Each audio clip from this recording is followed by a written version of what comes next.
Welcome, ladies and gentlemen, boys and girls of all ages, to another episode of Dungeons and Dragons. Today, we're taking a step back from the DM screen. Today, you're going to come along with me on a journey as I put on my hat as a player once again and make our brand new baby Dungeon Master suffer at my hands of an experienced Dungeons and Dragons player. Mega Mango has created his own homebrew, and we are experiencing this world together. This is the official session 1. We had a session 0 last week, so there may be some references and comments made in regards to stuff that took place in that. But there wasn't really any fighting that took place. It was more of getting our characters together, introducing ourselves to each other, signing up with the Adventurers Guild, and you know, small, minute things to get us ready for this full send on session 1.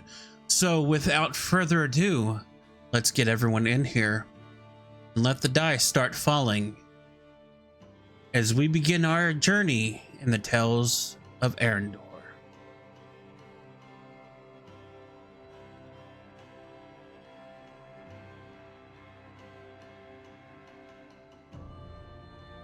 Oh, welcome to nervousness. The stomach just went into knots. Hello, yes. Garlic knots? I wish that would be delicious. Did you forget to swap screens? No, I didn't. Oh, okay. I was letting you give your spiel. Oh, you're leaving this up to me. I get it. Okay, I see how it is. My problem is I had faith that you wouldn't just fucking stick this onto me. Okay, that's I get how it is. Now let's see if I can pull out all the D&D stomps. Welcome, players. I'm kidding. Okay, so welcome everyone to session 1 of the Tales of Eryndor. Name patent pending, because I'm still not sure if I'm happy with that name, but we're gonna go with it for now. So yeah, this is gonna be exciting. Is everyone ready? Do they have the Jack attack? Do they have the game open? Jack, Dylan, open the fucking thing. I'm right here. Oh, I'm sure. You don't have the game open. I do, because Roll20 is telling me to verify that I'm a human. Okay, while we're finding out if Jack is a human, you know what? Fuck you. I'm changing your nickname on here to Human question mark. Change your nicknames to character names, please, for God's sakes. I'm gonna lose my mind on Discord because this is I keep looking over and I see Jack Attack, and your name is Dylan, and it's pissing me off. You want first and last names or just first? No, first name's fine. Not really. I can just reference the fucking other shit if I need your last names. So I need you. I will need you eventually, but not for now. I am absolutely going to be relying on you, Joshua, to figure out how to do initiative later. I hope you understand. Okay. Now that he's actually in the game, let's go ahead and get this paperwork started. How did you die? I'm kidding. Who are you? Hold on. Do you guys get that reference though? Let's go ahead and get the paperwork started. How did you die? The one guy who does the Grim Reaper cosplay on fucking on TikTok. Okay, so last session being the session 0, and we all met and we all found out who the fuck we are and realized, hey, maybe these guys aren't too bad after all. You know, I met these guys and we walked to the guild. Where did you go? You were here for 5 seconds. I know. I'm just gonna keep memeing on you. And we found out, everyone's a good guy. We like these people. Like, I mean, some of them are morally questionable, but I'm sure they're good at heart. We stole some shit. TLDR is, you went through the front gates and you finally got yourself registered within the city, so that way you could get through without being absolutely fucking RKO'd by any of the guards. After getting through, you spoke to a couple guards, tried to convince one to leave his post, convinced another that was roaming to go and show you where the guild hall was. You got there, and immediately one of you decided to start harassing this poor girl who's working minimum wage at the guild hall. One of the high-level adventurers stepped in and tried to throw down before you guys went and registered with the actual Adventurers Guild itself. Getting yourselves your licenses, so that way you don't again get RKO'd by the guards for stepping in when you shouldn't, or when you otherwise wouldn't be authorized, as well as causing some shenanigans in the tavern section of the guild hall, managing to actually make out like a bandit in a way, stealing 30 fucking gold from some poor bard who is just working. It was just working, and you guys just went up, fucking highway robberyed him. I say you've got a bit of gold there. It's mine now. Right, cut his bag open. Not his nut sack, but his other bag, and took all his money. The man's broke now. His wife's in the hospital. That's actually, it's canon now. Sounds like a them problem. Yeah, no, his child, his child was born with 3 arms, and he's just trying to pay for the third arm's medical care. It's a horrible time for him right now. His dog has 3 heads. His name is Cerberus. Anyway, I'm kidding.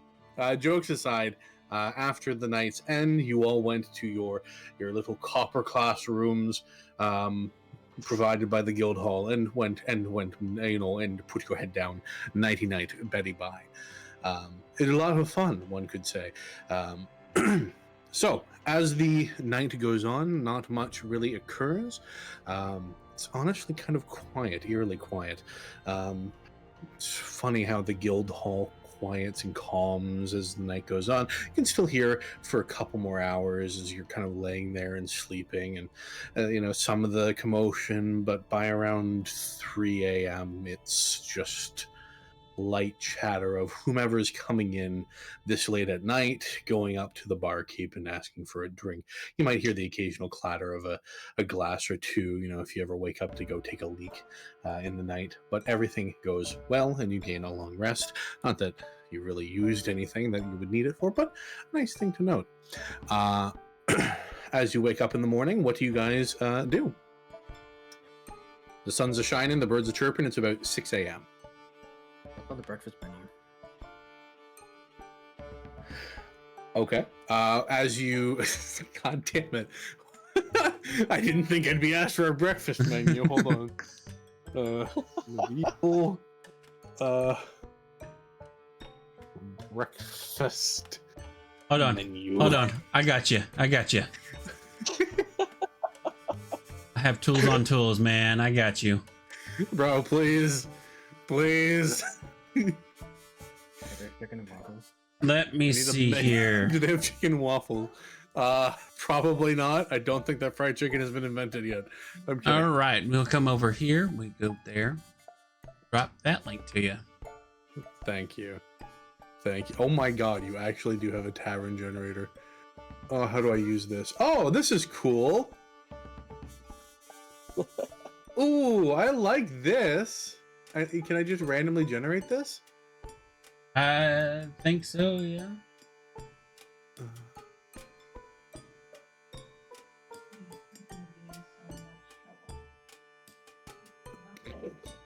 Christ, that's dark.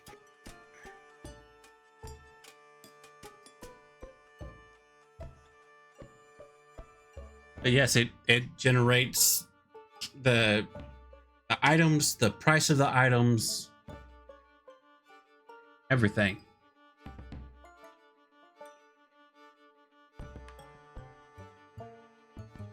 Okay. I can work with this. I don't know if I'm probably gonna be using these as a bit of a. Actually, I don't mind this. I just don't know. I don't eat breakfast normally, so part of me is just kind of like, "Fuck, what do people eat for breakfast?" Oh no. Uh, Here's some porridge and bread. There you go. If you Yeah, have pretty any much. porridge and bread, I'm setting this establishment on fire. Okay, noted. No, for the most part, it's kind of like mid-scale dining at this place. The guild hall itself understands that people who are in this line of work need to be well fed, and for people who have a guild card, like food is most of the time pretty cheap. You find a variety of different things. There is the obligatory porridge for those who just want a quick grab and go meal. They can grab the bowl, fucking shovel it in their mouth, and piss off to Narnia.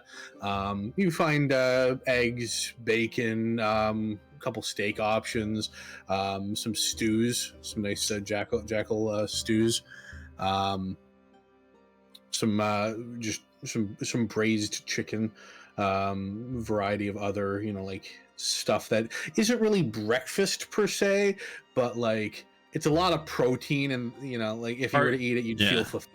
Party You know, meals for the day to come. Exactly. There are some heavier soups on offer. Some lentil soups, some chicken noodle as well. Just the basic offerings. It's honestly a pretty hearty menu. They also say that they could make something to order depending on how difficult the dish is, and if they have the ingredients on hand. Okay, I'll just order a chicken noodle soup. Okay. Anyone else ordering something as you guys walk out and either greet each other or find each other at a table? I'd get the eggs and sausage. Wonderful. If there is sausage, otherwise bacon will do. Yeah, no, there's sausage. There's a couple different options between spicy and a sweet summer sausage, and kind of like a more smoky one. Smoky for sure. Wonderful. Okay, as you guys place your orders. You're sitting at the table, but not more than 5 minutes goes by, and your food's already at the table. Most of the stuff that you guys ordered is pretty readily on hand for them. Nice steaming bowl is a bit of an understatement. This thing is massive of chicken noodle soup. It's basically a small pot's worth of soup. Oh my. For 5 silver. Like, it is a massive bowl. You are getting your money's worth out of this thing. As for the eggs and the sausage, you are getting a plate, 4 sausage, the equivalent of 8 eggs. You are big meal in front of you. Again, for the same price. Most of this stuff is like, it smells fresh. The aroma is pungent and beautiful smelling. And the sausage itself has a bit of a smoky smell to it, a little bit of a spice on the nostril. It actually smells delicious as it just sits steaming in front of you. Not for very long, it won't. I'm gonna be figuring it out at camp. Joshua, your character did not order anything, correct? No, I went with like the eggs and sausage. Oh, which one of you didn't order something? We all did. Oh, you did? That would have been I only everyone. heard 2 orders. Oh, damn. So Wild. I was doing something on my end and they were speaking, so I wasn't going to interrupt them. Fair enough. Okay, so as you guys are eating your meals, morning goes on to by the time that you finish, probably about 6:30, 6:45 in the morning. It's kind of hard to tell that you're inside. You're not really popping your head out to like look at the sun, like, oh, what time is it? You could probably estimate about half an hour goes by, 45 minutes. When the server walks over and says, that'll be 15 silver for the 3 of you. I don't know who's paying. It could be. We could do separate if you need. I'd toss the coins for it and say I'll cover it for them. Oh, how generous! Thank you. I hope you enjoyed your meal. If you need anything else, we'll be over here.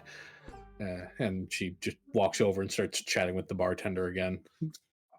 It's fairly quiet. There's maybe 2 or 3 other patrons. You could surmise just by looking at them. They're about as low level starter as you guys are. They look to be in about fresh gear, the kind of stuff that you'd pick up on your way into town, kind of deal. They just seem to be chatting to themselves. Are we all sitting at the same table? That's up to you guys. Would you guys sit at the same table or a separate table or what have you? Don't know Based anyone on- else, so I'm sitting with you. Fair enough. A meal is always best shared. Cool. So she walks away, and now the day is yours. What do you guys do first? Is there a job board? Yes. Not so much of a job board, but there's a person standing at a desk. So if you remember when you walked in, it was the wide open space. In front of you was the sign-up kiosk. Kiosk being like desks, mind you. And then to the left, there is a very large desk. Like it is large enough to host up to 10 people at a time, you could surmise. On the other side, just handling people who are coming in and out. Currently there's 3 people standing there, and atop it, quests. Literally, like, obligatorily, like, it is absurdly large. You could imagine that it is solely to fit the amount of languages that is currently displayed, as it is currently written in every language. Just quest board across the top. It is a very large placard. It would have used magic that way. It just translates into whatever language you speak common. No, it is a very long thing. Each individual word is written out. So it's like the most inefficient way of doing this. Yeah. The wizard with comprehend languages can confirm.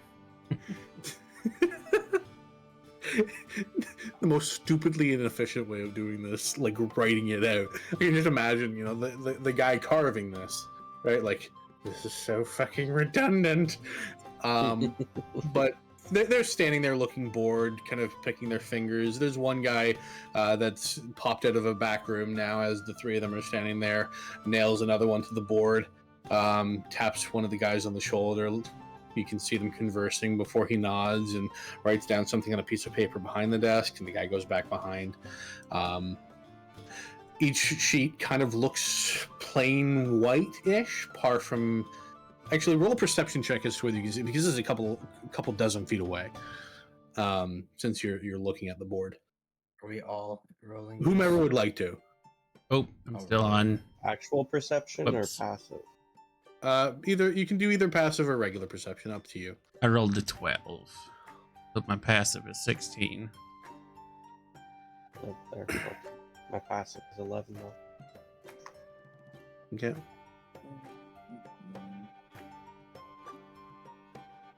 The passive of 16, I didn't have a look, but the passive of 16 is more than enough. So as you're looking, you notice that there are some symbols on the side that look to be kind of color-coded. You'd imagine as you walk up, they could probably explain a bit better. Well, I don't know about all of you, but now that we're in and settled, I do need some work to keep myself occupied and sharpen my skills and whatnot. And earn coin. I'd be game to go. It's interesting. I'll tag along. Yeah. Shall we?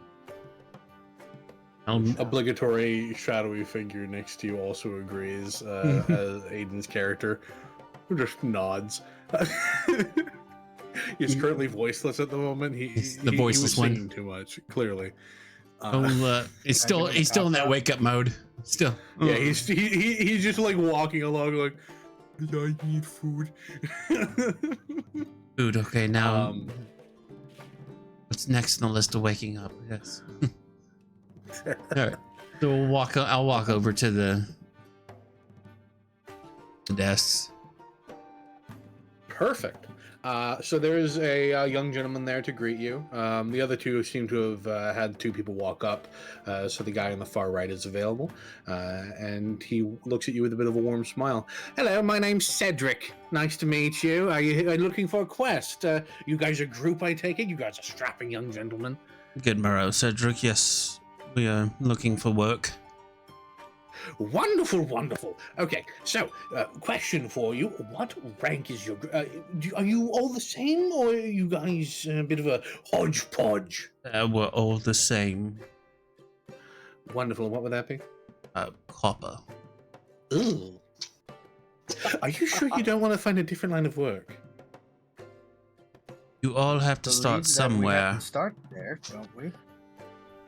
Well, it's just most people. And then as he's like trying to like explain this, his supervisor comes up behind him, smacks him in the back of the head. Don't. And then walks back behind the counter. He was the guy that came up and nailed the poster on the board. We need people to actually work, you fucking fool. And then he walks back behind the and just you can see his head poking out, like watching Cedric now very carefully.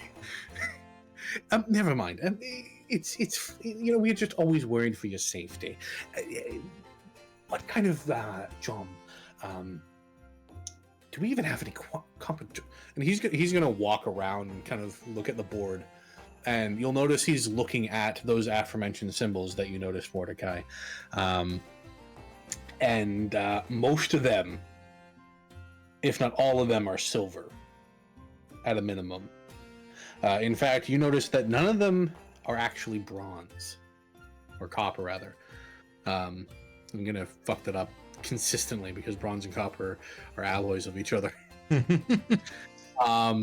But you don't actually see any copper quests at all. Most of them are silver, and actually there is one, but it is tattered and torn as if it hasn't been taken in a long time, to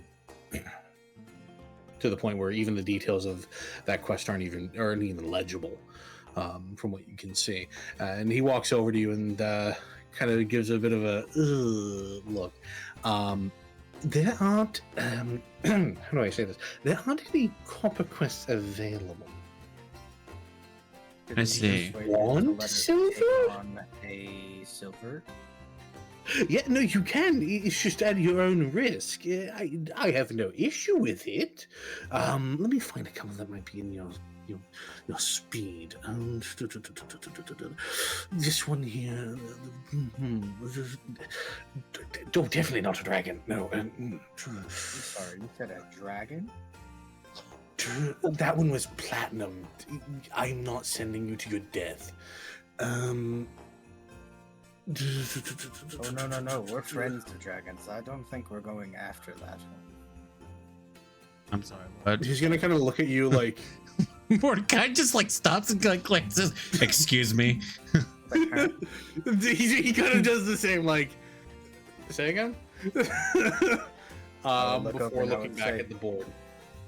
What? Right, Not gonna silver. be friends with a dragon? You can't get your scales from nowhere. Okay, these and he pulls off three options. These three look like they could work and not get you killed. Maybe. Preferably not killed would be nice. All right. Well, what do you have? Okay, maybe not this one. Maybe this one instead. Okay, these are good. And he walks back over and kind of deck of cards slides these out for you to look at.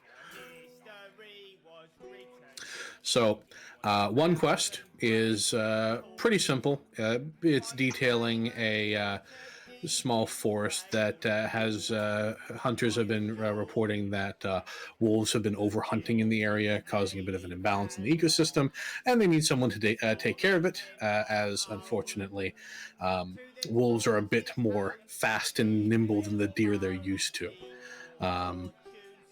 They just note that there are quite a number of wolves, as well as some very big ones that they've never seen before.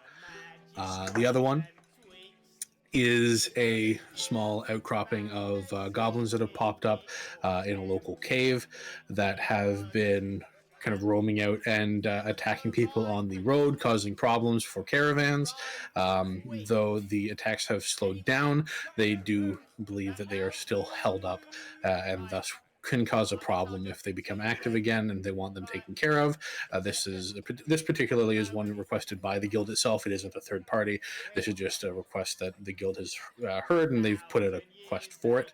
It's actually got a little guild stamp in the top left, signifying that this is guild certified, i.e., like the guild itself is the one issuing this quest. And then the last one is a bit confusing because the details of it aren't actually that well defined. They just noted that there's a very putrid stench coming from one of the abandoned graveyards on the outskirts of the first district of what is Eldermore. The large, massive kind of city state has many different sections that you have yet to explore. But between that is some farmland and even some more rural areas in between the settlements within the city itself. Because again, this place is massive. And a couple of the graveyards have been experiencing some issues. They don't actually know what it is, though. Unlike the other two quests, this one has the least details to go off of and thus has the highest pay. Right, so wolves, goblins, or possibly undead. Probably. I just get the quests. This one's from the guild too, so I don't know. I just figure, undead are easy to take care of from what I hear. I've never lifted a sword in my life. I don't know if undead are easy to kill. Does it describe the smell at all? In the notes. Not on the description itself, but he does pull out a massive binder and starts flipping through it. And I mean, it doesn't take a genius to know, like, all of these are what looks to be the guild copies of the quests, i.e. the stuff that isn't publicly posted. Mm-hmm. And he's fucking flipping through. His hand is vibrating as he's flipping through this book. And he eventually flips past, goes back, rotten eggs and flies and shit. I think we'll skip that one. I would like to do an ability check to see if I know anything about this with my Eldritch Hunter ability. What does Eldritch Hunter do? When you make an ability check to track or identify an aberration, celestial, fiend, monstrosity, or undead, you can add your proficiency bonus to the ability check. Okay. In that case, I would let you make... I'd say either survival, history, or arcana. Survival. That is arcana. Okay, we're gonna do survival. Then I'll add my proficiency was to +2. So we'll do that. So you're 8 essentially plus getting 2. expertise for this roll. So 10. 10. Okay. I'd say because you are particularly adept with undead, being in the line of work and the training that you have been for the first parts of your career, I would say that actually that's enough. As you are thinking on it, that definitely sounds like undead, but no undead you've fought before. The odor being that of kind of smelling like flies itself kind of alludes to multiple and thus could conceive a problem. So, with my knowledge on the matter of my history and experience in this area of creature, the smell description alone makes me believe that there's definitely undead issue here. But it's much larger than this quest details. It seems there might be a much bigger undead problem than what is known. Oh, He kind of looks at you a bit cautiously. You see him poke his head around the corner and speak to his boss for a second. And he pokes his head back out. Well, look, if you want to deal with it, I mean, you're welcome to take any of the other quests, obviously. There's a bit of an unknown here. We can offer a higher fee. It's up to you. I don't know. You seem knowledgeable, hence why I asked my boss. It's up to you. Higher payout, or we take something else? Higher payout could be dangerous or much safer. It's your choice. I don't care either way. And he just kind of steps back, like hands up, like, all you. And leaves them in front of you for you to decide which one you want to go with.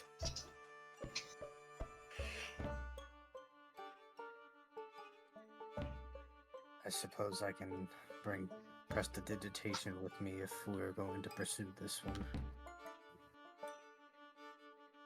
There's a lot unknown to it, but it does have a good yield. And it is in dealing with something that I have knowledge and training and experience with, for the most part. Though it would be good to know more, so we could try and go there, and if we can have a look, and if it's something that we can deal with ourselves, we can take care of it. If not, we can gather more information to give this quest more detail for the guild. Fair enough. So, which one are you going with? Which way to the graveyard, sir? Wonderful. And he grabs the other two. Do you want me to hold these for you, or do you want me to put them back on the board? What do you say? Have him hold it for us, or put him back on the board? You can hold up the 4 quests for yourselves. On the board? Oh, if we can hold up the 4, why not just put these 2 on hold? Wonderful. He slides them underneath into a folder. Could I get a name, just one of yours? You don't have to have a group name yet. Mordecai. It's easy, but you know, Mordecai. Mordecai +2. Okay, good. That's saved and ready for when you guys hopefully come back. Kind of like looks a little like that might be a bit disrespectful to the dead. Before kind of like, well, best of luck. Question for you, sir. Yes. Where can one acquire a map of the city? That way we don't get lost, it being our first time and whatnot. What map of the city? There's a general store down the road that we're partnered with, the Emerald Vitality General Goods. You can go check there. I know the owner himself, a friend of mine from childhood, Zarius. Good guy. That would be very helpful. Thank you, sir.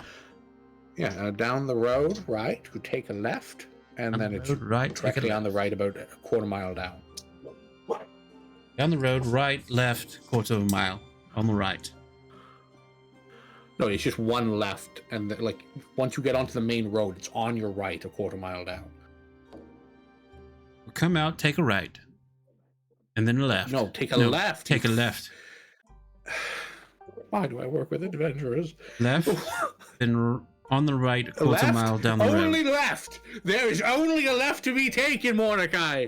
And his boss fucking head swoops out, starts staring at Cedric again. You said take a left, and the building is on the right, a quarter of a mile down the road, not on the left side, on the right side. That is what I'm getting at, sir. Very good. Wonderful. Okay, we're good. Yay! There we go. Congrats. You know.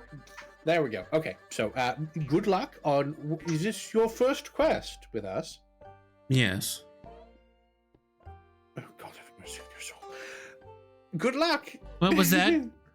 No, God have nothing, mercy nothing, on my soul, Cedric. Yeah, no, just wishing you well and good safety. Right. Good day, Cedric. Good day.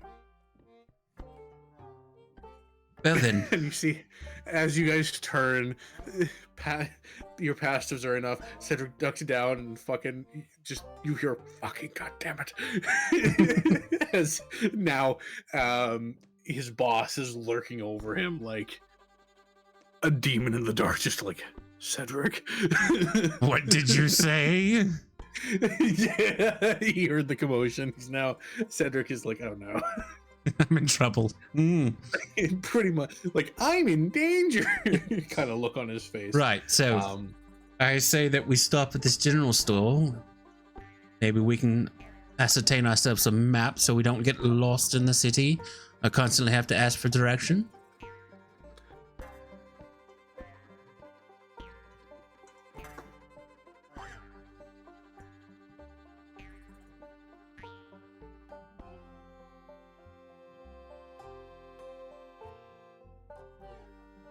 Right. I was gonna say Pleiades and Zorora just have an aneurysm. That's it. They're both dead now, I guess. Just, What do you mean? What just occurred in front of me with that little exchange? So right, stopping at the general store first. We're gonna go out, hang a left, and then a quarter mile down the road, the general store will be on the right.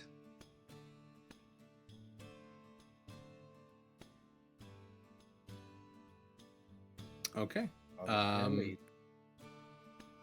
So as you guys are walking down the street, sights and smells abound. There's quite a number of people being so early in the morning. You look in the sky, and it's about 7:30 by this point. The conversation with Cedric took a bit of time as he was looking for things for you guys. But as you guys walk down, nice smell of fresh dew in the air. A couple minutes goes by as you approach the Emerald Vitality General Goods, and it looks actually quite nice for what's supposed to be a general store. Rather fancy, to be quite honest. Well, this looks like the place. Mordecai's gonna go inside. I'll follow suit. And I'll just start browsing the wares. Wonderful. It very much is a general store. There's not a crazy amount to leave to the imagination. You get your general adventuring equipment, some basic long swords, straight swords, daggers up on the wall for people to look at. They're Any mundane firearms? no. Damn. No, there are no mundane firearms. Who said that they were looking around at first? I was. It was you. Okay, Is that so Zorora, go ahead and make me a perception check.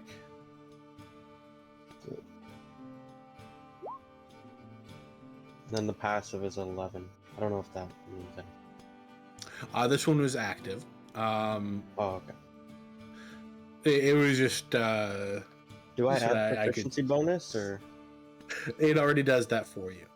Oh, okay. You aren't proficient in perception, so No, I'm not. that would be a no for now. You could always get it later through other means, but no. Yeah.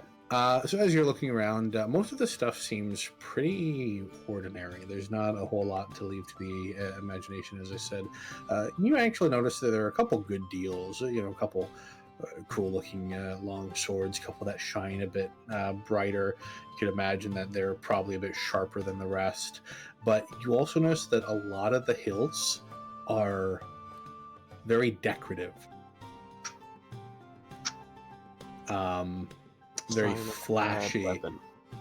Some of them are, and most of these are associated with very cheap price tags, where you could probably assume, just from a quick glance, these are not weapons you want to buy. on the cheaper end of things. You'd probably want to spend the extra gold or two for the ones that don't have the fancy handles. You know what I mean? Like, it's kind of like, oh, that looks cool, and but in reality, it's kind of like, it looks cool because it's meant to sell quickly. And standing at the front of the desk, there is a bit of an odd-looking tiefling man. In fact, he has bright white skin. I will approach him. Good morrow, sir. Who the fuck starts a conversation with good morrow? I do. Cedric sent me your way, said you might have a map of the city I could purchase. Fucking Cedric, of course. Okay, you aren't gonna rob me again, are you? This is my first time in the city, sir. I'm just trying to make sure I don't get every time lost. Cedric sends me someone, I end up getting robbed a day later. Well, you'll have no quarrel with me, sir, so there's no need for me to rob you, sir. And you're looking to buy things? Yes. Okay, you're my friend now. Wonderful. It is a joke, mind you. We're not going to be friends that quickly, but I don't hate you, which is a very important distinction in this city. Good information to have. Interesting humor. I know. I'm sorry.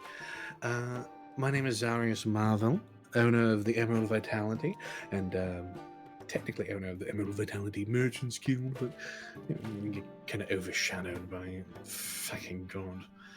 Either way, what can I do for you this fine morning? I seek map that will help me better navigate this city, seeing how I've never been to it before. You seek map.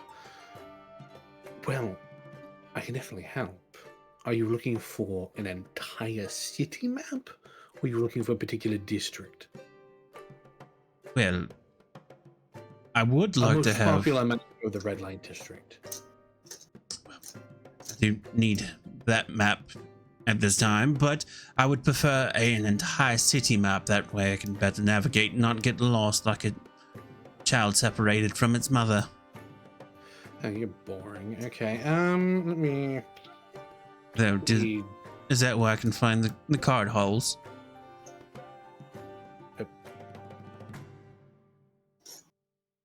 Kind of eyes you narrowly. You can go ahead and make an insight check if you'd like to as to what he's trying to discern. Okay. Why not? A 19. Jesus Christ. He is 100% trying to tell if you mean legal or illegal. Oh, definitely the legal kind. The legal? Yes. They're in the adjoining district. Ah. Good to note. I learn more about the city every day. Yes. Anyway, and he just kind of looks through a small barrel of rolled parchment, checks the center writing, and you can see they're labeled of different names. There's not really well organization for these. Probably takes 30 seconds before he pulls one out. Oh, yep, here we go. That'll be what you're looking for. How much will this run me? A city map is 7 gold. It is worth it. That's of the entire city. I mean, it's a very valuable resource. I will produce 7 gold and give it to him. He beams at you, large, toothy grin. Wonderful. Pleasure doing business with you. Is there anything else you're looking for?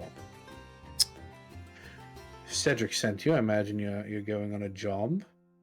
Either that or you're just his errand boy, and in that case, you're very expensive-looking errand boys. Well, we on a job and needed a map to make sure we get to the graveyard in the first district easily. What about you two? Do you guys need anything? Do you guys want anything?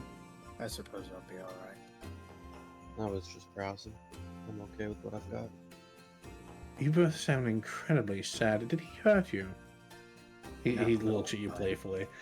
Okay, wonderful. Was it Cedric? Did Cedric hurt you? Right. Now, I do have a question, seeing as your shopkeep, I'm sure you know the other shops in the general vicinity. Where might I locate someone that sells firearms?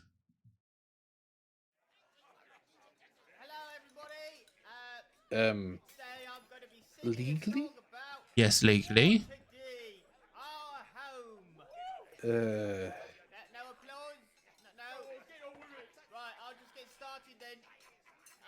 damn near the castle.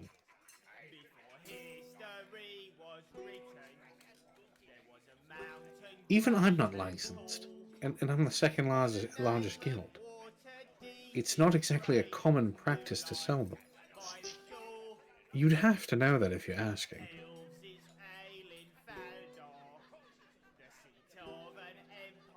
You don't know. I do not. I'm brand new to this city. I come from quite a ways Firearms away, aren't sir. exactly common. I think I know of maybe 3 manufacturers that sell them on the north end. Maybe. They all belong to Gildor. I wish I could. I have an application in to sell them, but unfortunately, yeah, that's the only. They are fairly expensive. I actually don't know what the going rate is nowadays. Why are you asking? Well, way that I was brought up and the skills that I have honed and was trained in play very well towards gunplay, but as you can see, all I have to my name at this time is this great sword on my back. I wanted cards and my whip.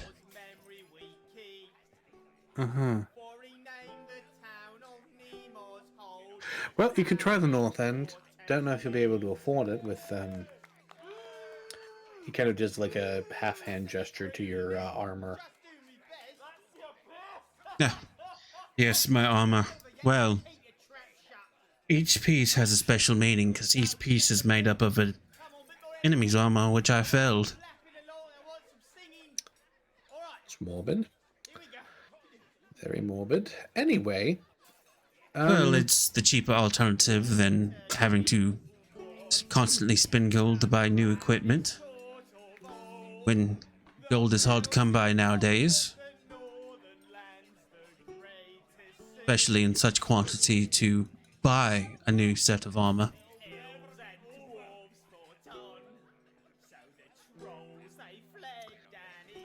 So that's just called being poor.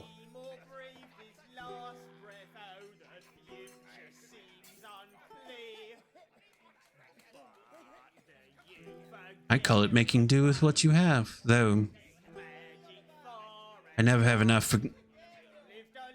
because I always tend to have poor hands and cards.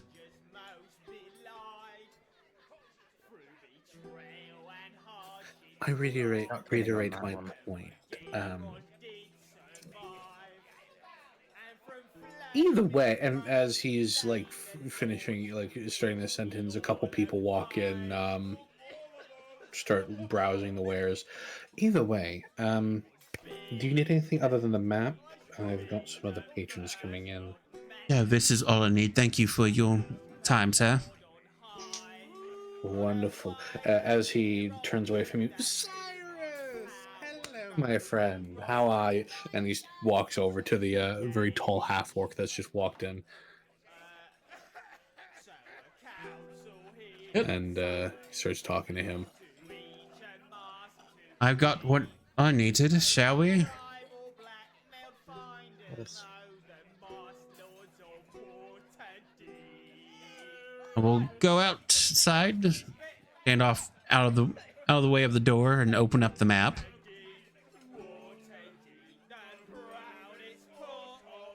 Okay.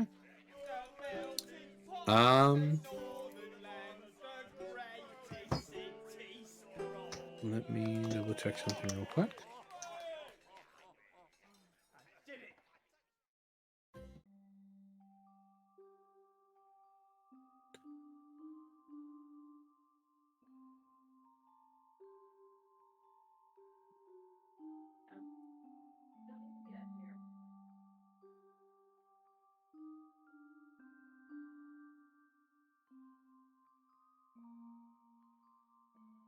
So, as you open this map, it is very well made. However, it is not well marked. This is very much a decorative piece, more specifically than anything. However, you can find, with some great effort, kind of trying to find out where a legend on the side helping you, where approximately this graveyard should be. It does take some time because this is a map that probably predates the time where this was an abandoned, like an abandoned, City what do you call it, cemetery? or cemetery. Gotcha. But so instead of kind of looking like xed off or anything like that, it is very much still like a place of like, oh yeah, no, that actually should be where we're supposed to be going. And you estimate that it should take you probably about a day's worth of walking to get there. Would my visitor's book from the previous night, which allowed me to learn about the city's architecture and kind of its history, help in discerning the location? Actually, yes, I would say that it would. In fact, I think that because of it, you could probably shave 3 hours off of your time getting there, as you recognize some old-fashioned back alleys that you cut across to certain areas. Well then, I share with the group of my knowledge. Oh, And lovely. the preferred route. So as you guys are walking through these narrow alleyways and such, there are some beggars on the other side of the road. As you see that the very built up, very nice looking earlier city is now kind of starting to get to the point where it's a bit more poverty-esque, with the like very nice place looking place at the very beginning. You take a break or two to kind of like as it starts getting into more rural areas. About 6 hours into your trek through town, essentially. And yeah, it doesn't actually have any hiccups for the most part. People leave you alone. They're kind of used to adventurers walking through. I mean, the guild being a central part to this section of the city. Though, a couple people do give Mordecai a bit of a side eye with his armor and kind of like the plainness of the two of you with like, oh, they're used to very, lack of a better term, gaudy looking people walking through if they look like adventurers, as you could probably imagine. Doesn't take a genius to think like, oh, adventurers, but yeah, you do save significant time getting through. It only takes you, instead of 24 hours, I'd say it only actually takes you 16 hours before you get to the outside of the cemetery. Probably about 10 minutes away. You can see it on the distance. As we're going along, I will make notes on my map and everything, like annotating major landmarks and different shops and that aren't marked on the map as we pass. Okay. Just to update the map as we go. It was basically one straight shot down, aside from the back alleys to avoid kind of like key intersections here and there. So you find that you passed 3 blacksmith shops, 2 apothecaries, and right near the end, you did pass one coffin store, like a coffin sales place. Not how useful that information is to you is to be determined, but you do find that information. You passed by that. There were a couple arms shops as well, but they were kind of built into the blacksmith, so you could assume that they're owned by the same people. By the smithy, gotcha. I'd say there's nothing really catching my eye for the rest of the town, and I'm ready to go whenever they are, and I'll just follow. Actually, there's one more shop that might have caught your eye. I don't think it would have caught Mordecai. Is more than welcome. You're more than welcome to hit an Arcana check to see if you notice the arcane notation on the sign. Yeah, let's see. But Pleiades, being a learned man yourself, it is. You walk by, double take. What? There is actually a spell shop very close to the edge of the cemetery, probably about a mile before you start getting to the point where there's an actual, like, you're actually approaching it. But yeah, no, right at the tail end of where it's kind of built up, there is in fact a small spell shop. Benson's Spells and Scrolls Emporium. I'll go. Oh, we're taking a detour. These Okay. will just immediately stop on a dime and then turn into the store. Okay. You walk into the store, and there is an elderly man standing at the front desk. No. Very open shop, for the most part. Kind of barren looks, but you notice inside the front cases are a wide variety of scrolls, staves, and some rings. I'd like to take a look at the staffs and rings first. Okay. I'd be right beside him. Most of these look like very basic enchanted staves, either providing +1s or particular bonuses to specific elements of spells. You see a couple kind of like a bit of a crackle to them. You could assume with your arcane knowledge providing an affinity to lightning spells, probably a bonus provided to that, bit of extra oomph. Couple kind of with a bit of a burning crackle to them. You could assume fire, couple with a frosty aura. Even from the other side, as you could reach towards it to kind of look at it, it is cool even through the glass. But for the most part, they're very, very basic staves. The rings themselves. The rings themselves are very similar. You actually noticed a couple of them might actually be magic items, but you know what? Roll. I'm trying to think. Would you? I don't think you'd be able to tell what they are without either identifying it or asking him or holding it specifically. Can I ask the shopkeeper if I can examine a little bit closer and hold some of them? He kind of walks over very slowly. Oh well, I suppose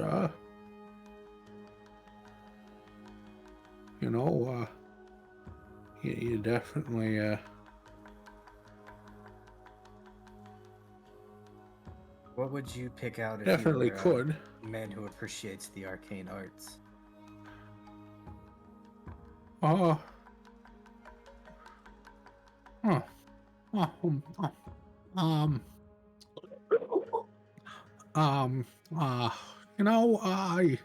It's been many years since I've practiced. Every word he speaks is just, a smacking of his very dry lips. This man is fucking old. Arcane Arch. Well, it Alright, depends I on better roll how my much. eyes at him and pick a ring up. No, you can't reach behind. It's. How much I for would. this one? Well, that's just a gold ring, so There's nothing 100 magical gold. about it. No, not the one you picked up. That's unfortunate. This is why. What have you rolled? I did not mean to. I accidentally Oh. looked over it. Oh, I'm sorry. Okay.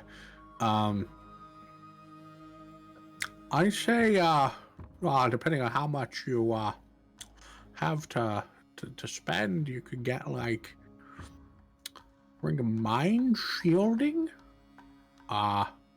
I have one of them, or let me think here. Ring of Puzzler's Wit. Very popular with the wizards. The ring of shielding sounds interesting. How much would be for that one? Oh, let me find out. Hold on. He shuffles over very slowly to a small catalog that adorns the center of his desk. This is me looking. Hold on. Okay.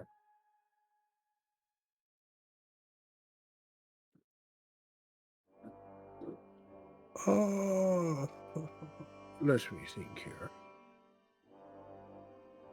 Jesus Christ, that's a stupid price.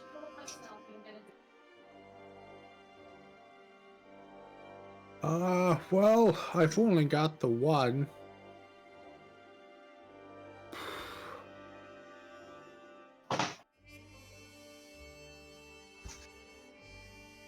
$1,600 gold? I'm sorry, you said 1,600 Well, yes. for this singular ring? Again, that one isn't magical. It's 1,600 for a gold ring. Not for that. That one isn't magic. No, for the mind shielding one. The one that you were interested in, that's not on display. I see. Is I there any mean, way that sir, you it prevents you from being scryed or being lied to. feel like I'm It's a being very lied to powerful now. ring.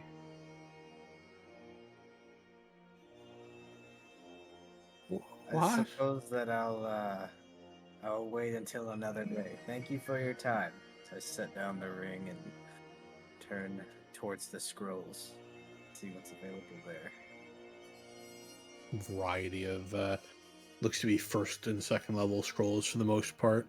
Nothing too incredibly powerful. You find a variety of spells ranging from the likes of silvery barbs, cure wounds. How much for that scroll of silvery barbs, sir? I fucking hate you.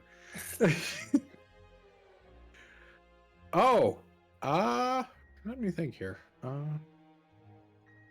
have a couple of them.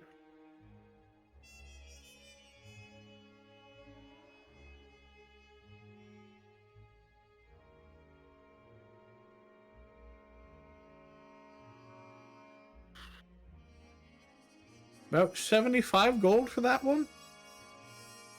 I suppose that's fair. And then I'll reach into my pocket and see how much gold I have. I don't know how much gold you have. I don't either, because it's not saved on here. God damn it. I look over at the other two and I say, just in case I can't meet up to the demands of this price, would you be able to split our recent newfound fortune to assist me in this scroll? Could do a bit. Don't got much though.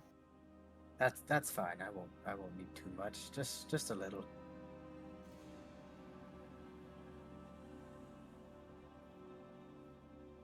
And then I'd let the shopkeeper know, sir, I'd like to buy this scroll. Okay. Well, that's this for you. How will you be paying? With the gold, sir. He looks at the counter, waiting for this gold. What gold? The gold in this pouch, good sir. I set it in front of him as quickly as possible to see if he doesn't see it, hoping that he doesn't try to count it. He, with his very bony fingers, he sets down the scroll for a second and starts opening the bag a little bit, peers inside. How many gold coins does he see? He would see around 50 total combined into the bag. Okay.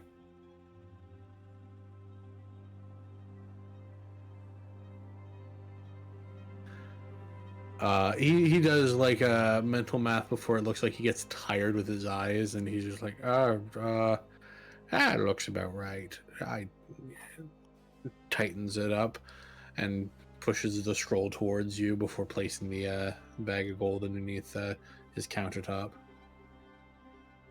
Fantastic. Are we in business? I think so. Wonderful, sir.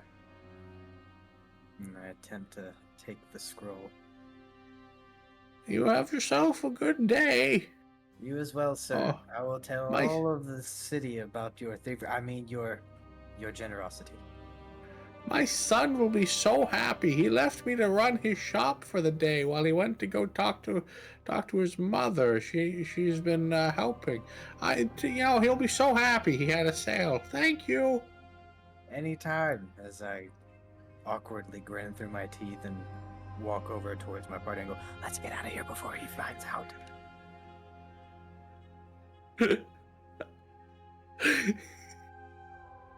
Just highway robbery, an old man. I'm a chaotic good person. There's gotta be chaos. God damn it. Uh, God damn it. Okay, well, you have successfully conned a 112-year-old man. Congratulations. You must feel great about yourself. Listen, I haven't met my character development yet. I'm not gonna be perfect. Mordecai's just been outside studying his map this entire time. Oh my god. Okay, well, you guys finish your escapades and bench and stuff, and fucking like half jog away to make out like bandits. And we now find ourselves back at the front of the cemetery. Now it is getting rather late into the day. It's around 4 p.m. By the time that you guys get there. Actually, it'll be a little bit later. It'll be like closer to 8. So the sun, it's midsummer, so the sun's kind of setting at this point. You imagine you probably have at least an hour and a half worth of daylight left. What would you guys like to do in terms of tackling this? How big is this graveyard? First of all, let's see if Fakey is going to be here soon.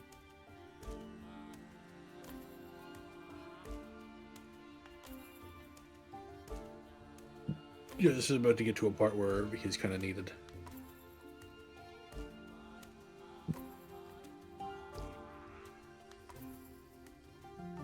You hear that, boys? We're about to hit the debauchery. The debauchery tea party? How dare they tax me? So is that You want to know 50 of their something? own You gold? want to know something fun about the Ring of Mind Shielding? What? You know what the recommended price is in the document that I'm using? Not anywhere close. 16,000. Oh, good. I'm sorry, do I look like I'm made of Yeezy dollars? But it just doesn't make sense to me. It's not that powerful of a ring. No. Like it is the equivalent of fucking just casting one spell. I'm pretty sure it's like a non-detection. I might as well throw it at them. Hope it hits. So I lowered it down by a magnitude of 10. And I'm just like, this is still going to be insanely expensive. But, like, it's an old man. He doesn't know. Thanks. Come on, Aiden. Come on, Aiden.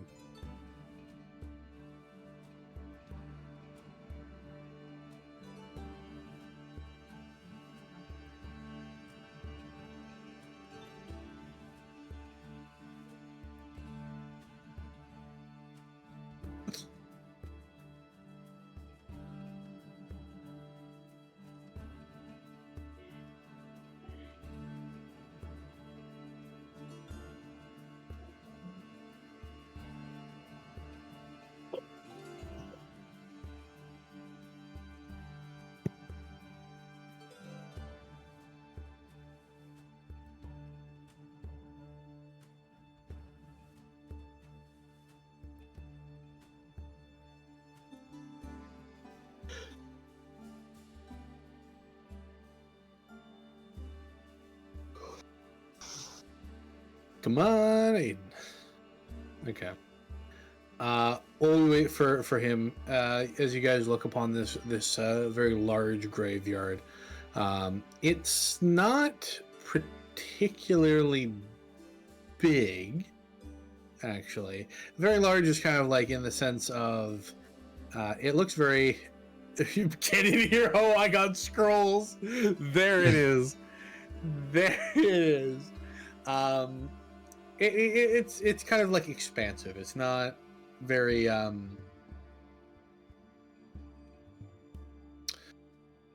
large in the sense that there's a lot of graves. It's just very big.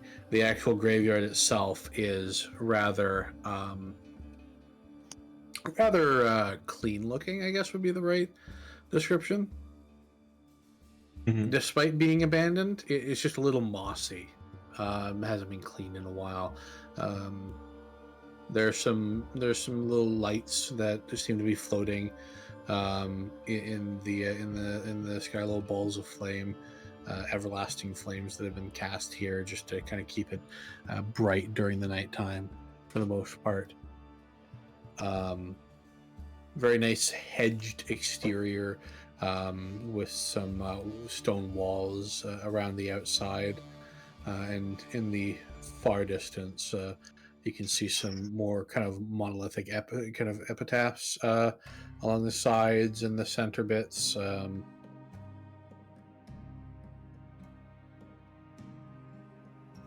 That's tough. He's not coming. What happened?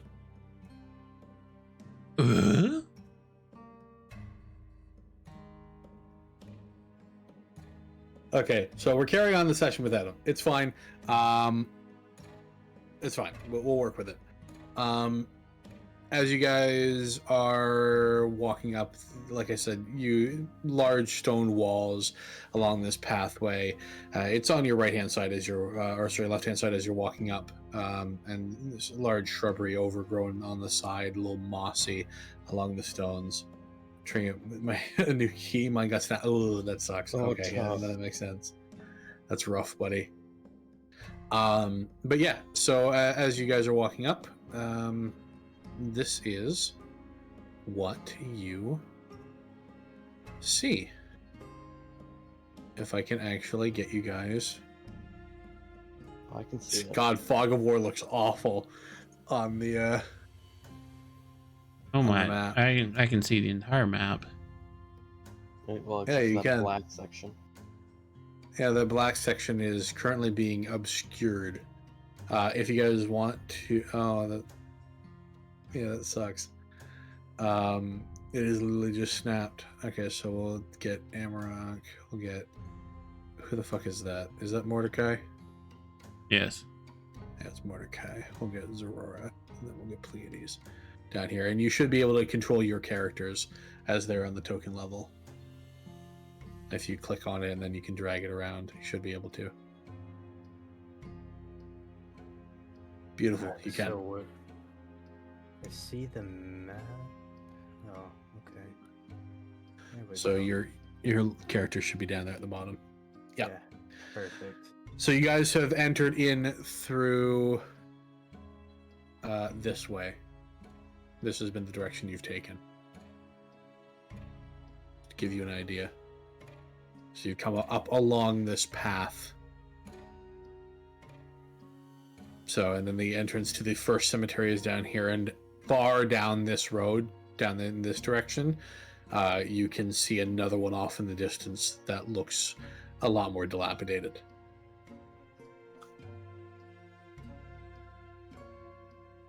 Which you can assume is your other destination. What do you guys do? Shall we enter into the graveyard through the north path? Do you smell any of the reported scents from this graveyard? Faintly. This one. What do I want to have you roll? Anybody can roll this, though I will say, Mordecai, you'll be doing it with advantage. Perception check. 25. 21. No, sir, Ooh. that's a nat 20. Yeah, it is. Nat 21. And one from the Pleiades.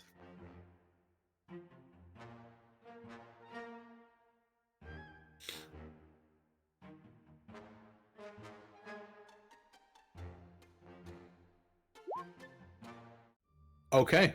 Easily done. As you guys sniff the air, just walking up onto this place, it smells musty. Like a musty that you'd expect from organic material, not stonework. Friend up with his nose in his face, waft the air in front of him with his hand. Bit of a extra sniff, and it kind of smells like bone marrow. And as you do you guys enter the cemetery? Mordecai, when's the it's- best time to fight undead? Is it at night or during the day? Anytime. Well, we've been walking all day. Yeah, you guys, it's been a leisurely pace. Your legs are a bit sore, but you're not overly tired. Well, we can go into this one, investigate it. Rather investigate the one that's not overly decrepit versus the one that's fully decrepit. Then He enter has- we shall. There's 2 graveyards here. There more than likely won't be as bad as of something in this one as the more rundown one might have. So I think our best chances is to investigate this one first, and then if need be, we can go back into town, regroup for the evening, and then tackle it the graveyards again at first light. Okay. Well then, lead the way. Is there like a gate or something up, or Nope. This Nope, just open. section is completely open. okay, You can see a gate in the far distance that's kind of canted open. that up one here. over? Okay. Very pointless gate, considering that you can also see a path that is Path completely around the open gate, over yeah. on the far side. Yeah, but you know, like aside from the obvious design flaws of a medieval century, like medieval style century or cemetery, fucking, it is what it is. People aren't smart. They would see the gate and be like, oh, we can't get around. Joking aside, as you guys enter this cemetery at Pleiades, you can move your character around as well. Down here, if you want to. And Amarok just follows him behind. I'll fucking play him for the purpose of combat. But as you guys walk in, you notice not a whole lot. Though I will say this, as it gets further over here, there's a bit more tree cover. The map doesn't do a good job of explaining it, but there is a bit more tree cover around here, and it is a bit obscured. Hence why there's the black around there. There's a lot of tree cover there, and in fact, Zorora, I need you to make a perception check with advantage. You specifically. 20. Okay. Let me double check something that you have. Okay, yeah. So, distance. Okay, yeah. You can actually see figures lurking in this kind of blob of what you notice now is actually darkness. Particularly the spell. Oh. And actually, hold on. Fuck, Mordecai, you also have double sight, don't you? Yes, I do. With how we discussed my Yeah. my piercing gaze. Yes. So you actually, I will say, you can also make one with perception at advantage. Just because this is a very powerful magical darkness. 13 with the passive is 16. 16 is enough. So as you are looking through, you also notice a little more hazily, but you can kind of make out kind of very vague, shadowy figures through the tree brush and this. And you're actually a little confused, both of you are, for a second, that you can't innately see through this darkness, as if it's particularly made to try and hide these two figures, whatever they may be. Something is being hidden by that monastery on the other side of that gate. Yeah. I can see some figures there. Appears they're shrouded in darkness. I will say, with the higher perception that you got, Zora, you do see they are holding what looks to be two curved bladed weapons. Not two each, but one in each hand. Like one per figure. Okay. Appears they wield swords, like scimitars. Oh, no. I mean curved at the blade. You can tell that they are holding scythes. Oh, scythes. Well, isn't a scimitar curved though? As well? I guess, yeah. Like it's a slight curve. More specifically, the blade itself is the only thing that's curved, not coming out of the hilt. Like it is I see. adjacent to, like parallel. There we go. That's the word. Gotcha. Looks like they wield scythes. Hmm.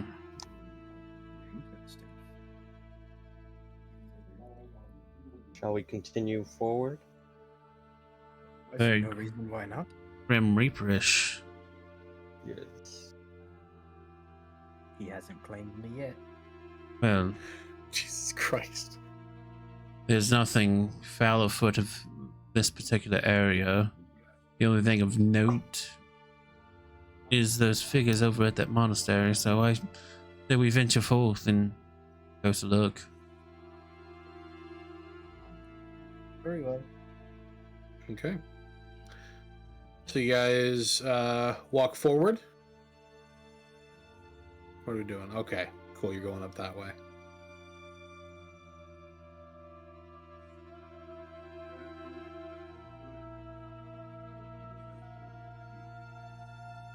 Guys along the side here. You notice as Amarok ducks into the shadows.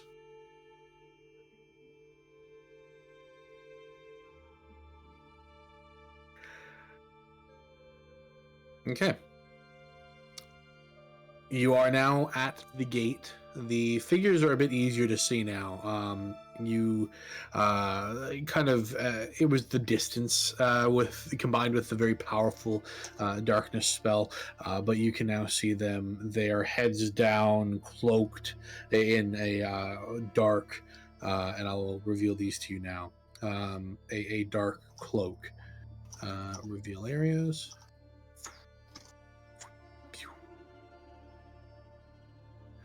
Two dark cloaked skeletal figures stand before you.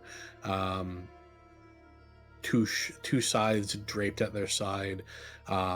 They look to be inert at the moment, hiding under the tree brush here.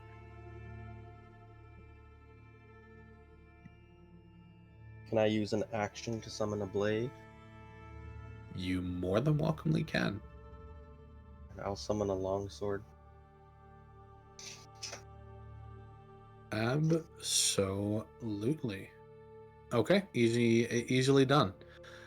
You summon a actually describe how your longsword looks.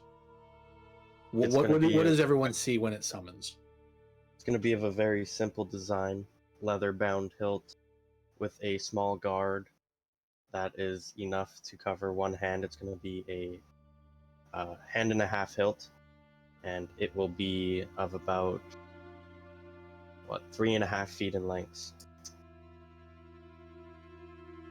And it's going to be double-edged, no ornate attachments to it, very plain and simple. What coloration does it? Because normally packed weapons are very shiny looking. Does it have any coloration to it, or is it just like very plain? It will have a light gray tinge. It's going to be very plain. Ooh, I like it. Okay. You watch as Zora, out of thin air, forms little bits of kind of shadow across his hand and into his palm, forming a grayscale blade, long sword, saber-like weapon with a nice, as described, handguard, but not ornate in any way. Practical looking sword in his hand. Okay, you're at the gate. What do you do? You said this gate was partially opened, or is it? It is partially canted open. Yes. Sorry, you cut out there. Yeah, no, I was saying it is partially canted open. Yeah. And they're just standing there, right? Yep. They actually look to be skeletally asleep, like the skeleton version of asleep. Their heads are down, their hands are relaxed. They're just kind of be standing there. Is there a way to like make the gate more open if we push it, or is there something restricted? I mean, yeah, you could open it. It's a gate. It's not dilapidated or anything. No, it's open. It is currently like partially open. Okay. Hmm. You want to give it a push? Why not? Sure. Alright, let's see what happens.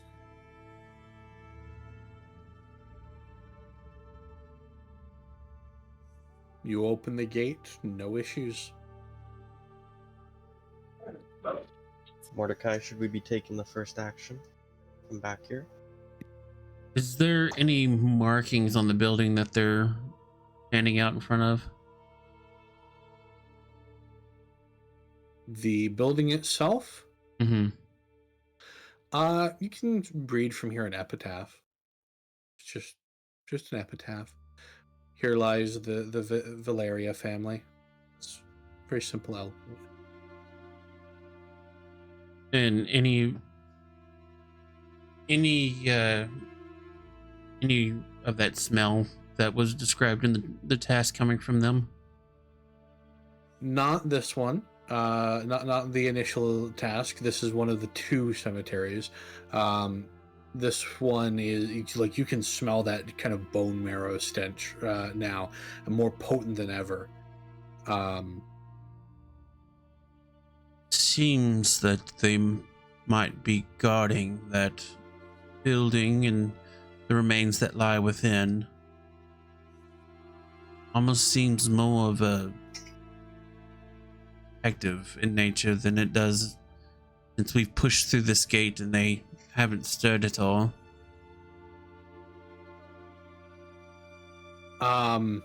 Zora, are you attacking? Not at the moment.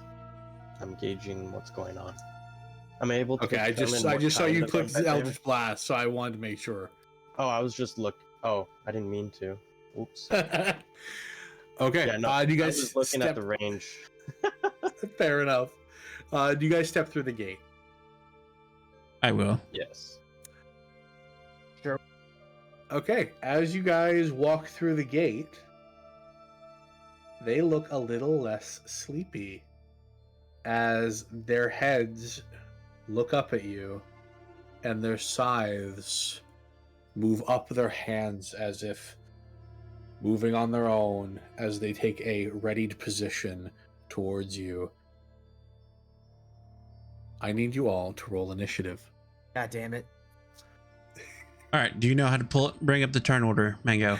Not in the slightest. All right. So in your toolbar on the left-hand side of your screen, towards. Oh, turn order. Yep. There you There go. it is. Now everyone that's rolling, you'll click on your character. On your character token, you'll bring up your character sheet and click initiative. That way it ties your initiative into your token. Heyo. Can I ask, what are those numbers above your head in your screen? So you can customize the bubbles above. I usually make my health the green one. My AC is the red and my passive perception is my blue. And then when I'm fighting, I can just click on my health and hit a plus or minus and then type a number and it'll auto take it out of that number. Oh, interesting.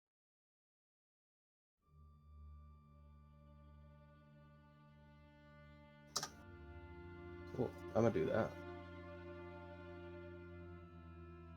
This one. What did you put the blue one as? Your passive My what? passive perception. Oh.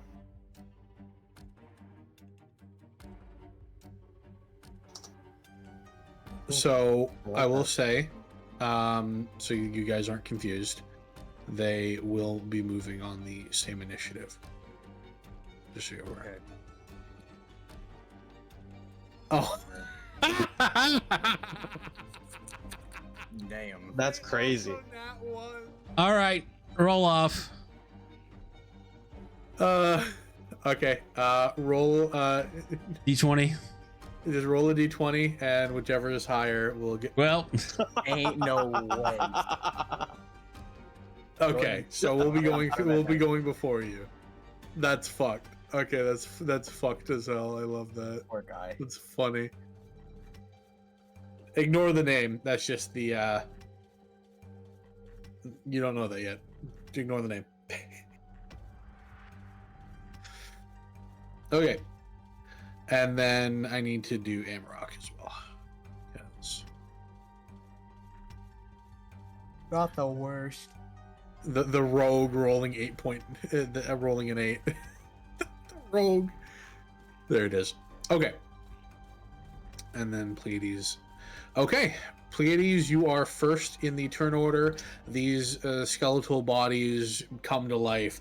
Their scythes ready, pointed towards you. This Nivea men's cool kick ad commercial popping up on my other screen. That threw me so far off. And they kind of give a very bony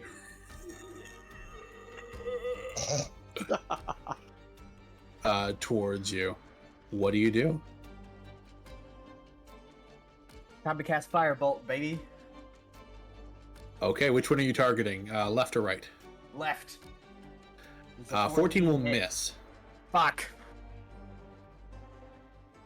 You see a shimmering barrier appear in front of him, as if to ward off this magical attack, and it just misses the mark and hits the stone architecture behind you, or behind it rather.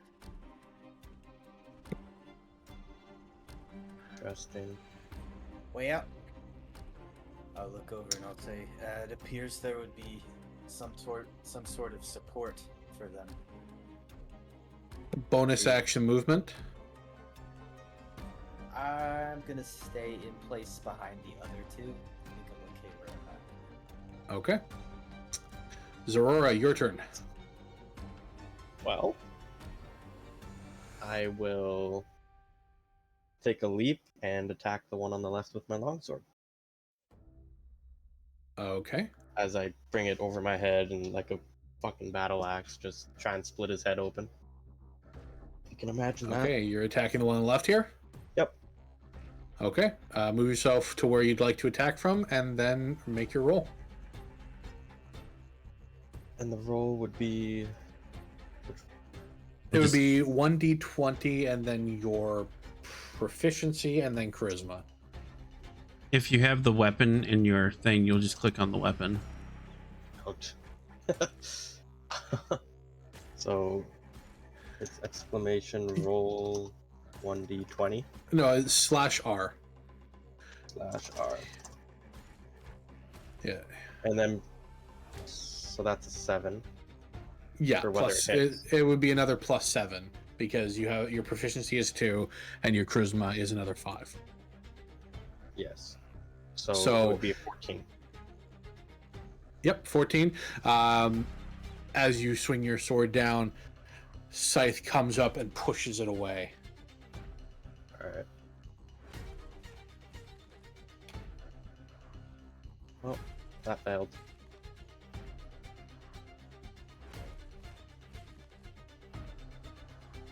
Okay. Bonus. Do you have anything to do as your bonus action or movement? Have any spells you'd like to cast? Any effects?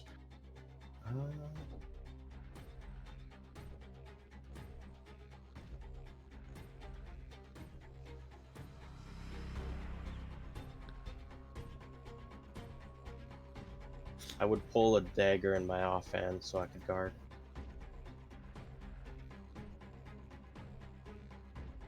Okay. More of an more for show than anything else. You pull out your dagger and hold it in your offhand.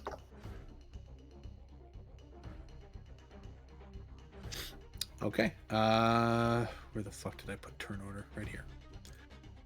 It'll be Amarok's turn. He's just gonna fire with advantage on the guy over here with his sneak attack. That's gonna miss. Arrow falls short. Ooh, we're doing hitting into the great. bush. Yeah, this is Great tough, start to dude. combat. The dice are not in our favor today. Glasses today. He goes and hides himself back into the bushes. And it'll go to the Reaper's turn. I don't actually know what their movement is. Hold on. Let me double check.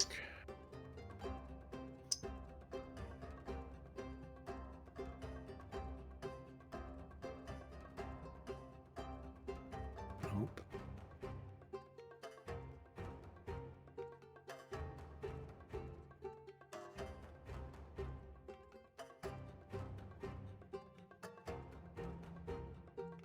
Wowza, that's an amount of speed. I'm scared. Okay. I'm Oh, about to get flanked. So you notice as this first Reaper seeing Zorora in front of it, not all too happy that it's being swung at, goes to attack as its counterpart starts with blistering speed, flies over in front of Mordecai and readies its swing as well. Let me just...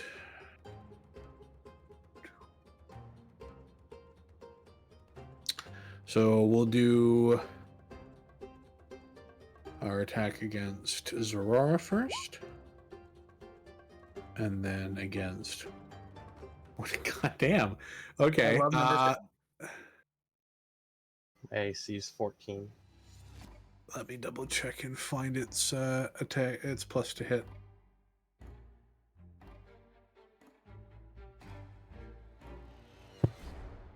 Need to write this shit down.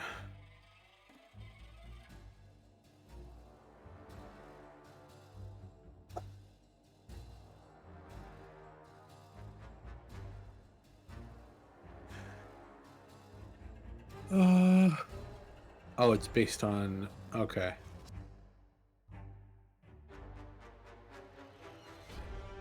So what's your AC? 14. So that is just barely going to miss. The funny thing is, it doesn't actually list what it is in terms of efficiency. So that it would be a +6 to hit as the scythe comes across, and you can feel the air move across your neck I almost lost my fucking head, boys. as scythe comes across, barely misses you by a hair, and it does that same again and screeches at you, readying its scythe for another attack. And then what is Mordecai? Yours is 16. 16. If I'm not mistaken. Yeah, so that is also going to miss because it was a 7, so that would be a 13 to hit. And for you, it's a matter of it goes down, tries to hit your armor, tinks off because it ended up hitting with the tip, tinks off your armor.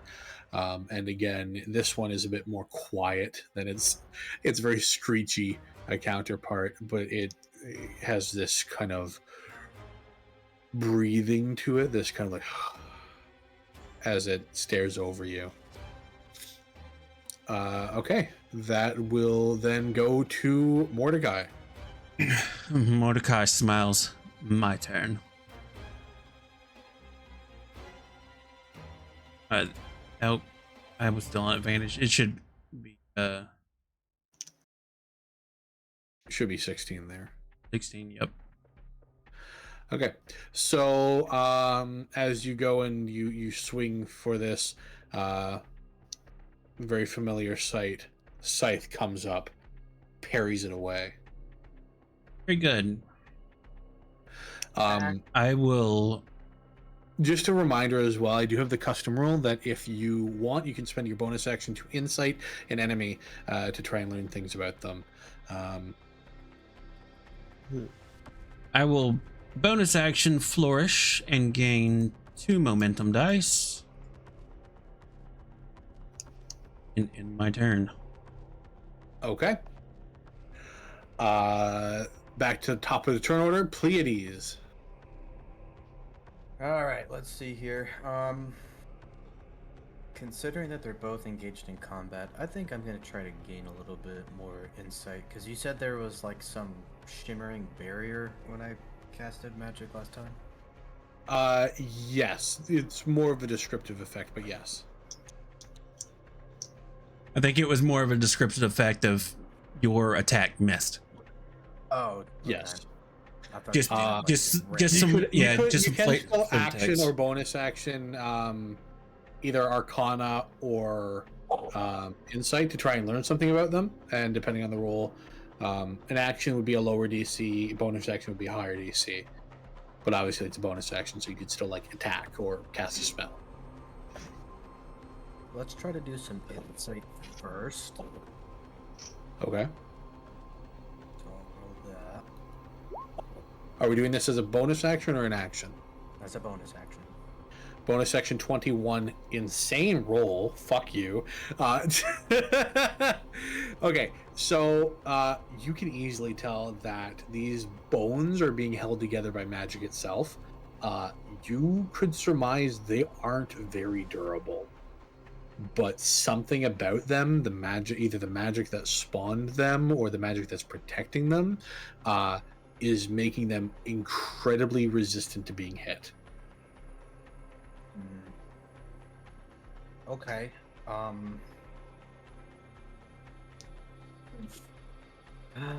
That does come partially from you being a wizard, as well. You just having an innate knowledge of arcane.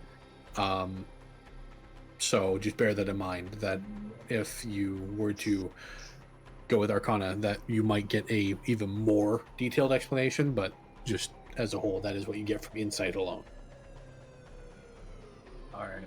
For my action, I'm gonna go ahead and cast Detect Magic.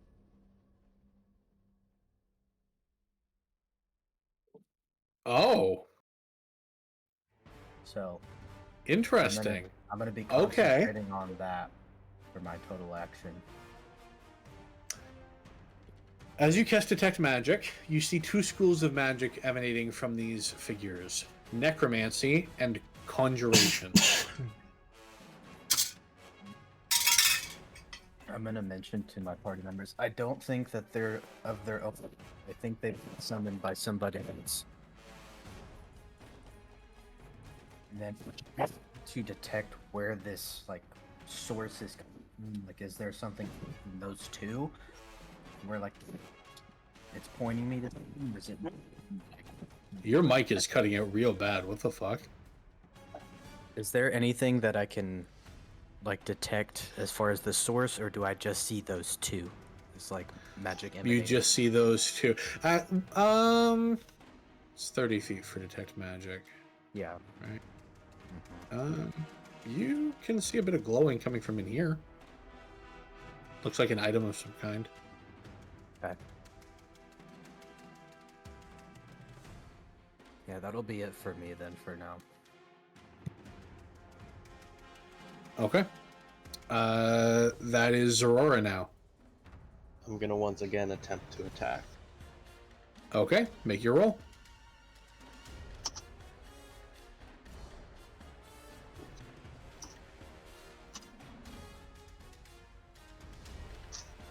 D20 plus 7, right? Yes, I believe so. Putting me You at watch 24. as how are you swinging down onto this guy? It'll be from the upper right and a slashing motion from his left shoulder down to his right hip, if I'm able. Okay, so as you swing up, you come down, you see this magical barrier stop your sword for just a second, and this Reaper, it almost looks cocky for a moment, and then you watch as its head turns towards the blade, and this barrier shatters through, and you slice good. Make your damage roll. It's a D10, I believe, plus 1. So 11 damage. Take that, you filthy So skeleton. yeah, assuming that you Okay, stow your hold on. dagger as you make this attack roll, D10, that's fine. It's a versatile D10 or a 1D8 slashing. I'm not sure what versatile means. So versatile means you're holding it with two hands. two hands. Yeah. So I'd be fine if you drop your dagger to make this slash. Yeah. So or you can stow it with a free action, so it's fine. But as you bring your sword down, you land good and true. That 10 damage, and then you add your charisma on top of that, so that is 15 total damage to this guy. Plus 1 because it's a summoned weapon. Plus 1. Oh, that's even better. So 16. So 16 total damage.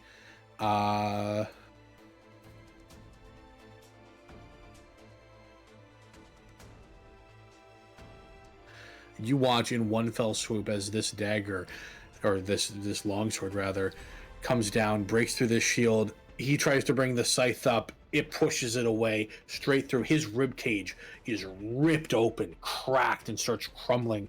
This guttural like starts screeching, and it is fucking pissed. It is staring at you with fucking a fury that you wouldn't expect from a skeletal body, but it is pissed at you, and it looks hurt. Good. Okay. Any bonus action or movement you'd like to make? I'll cast shield upon myself. Plus 5 AC You for the start of my can't- next round. Okay, No? you can only do that as a reaction to being hit. Oh, my apologies. Yeah, it is so that way you don't end up wasting it. The point of shield is if you're about to be hit, you use shield and hopefully don't get hit. Oh. Okay. This is the learning part. Yeah, it's fine. Can I? Are you able to? I cast will remind you, Eldritch- you can cast Hex on either of these targets because this guy is still full health. So you do have Hex. You also have Hexblade's Curse. So you do have a variety of bonus action options if you would like to.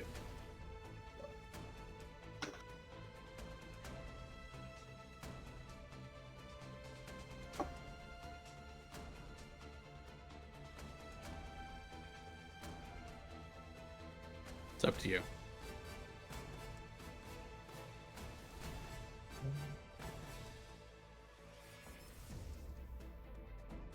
No, I won't do that. No, I'll leave it at that. I'm done. Okay. It is now Amarok's turn. Seeing you fire into this guy, he fires past you, trying to take advantage of the fact that is actually going to hit. So he does get his sneak attack off.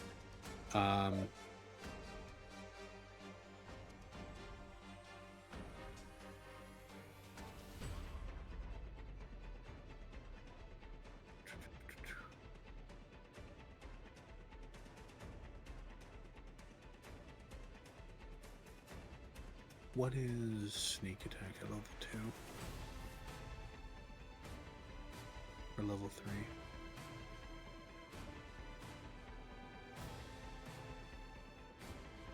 3? 2d6.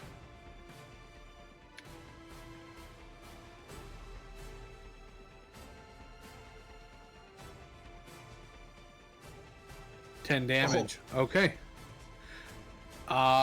You watch as in reaction to seeing this brilliant hit by you, he takes the opportunity as this Reaper, this skeletal summon is reeling back and is pissed, and you watch through the eyes,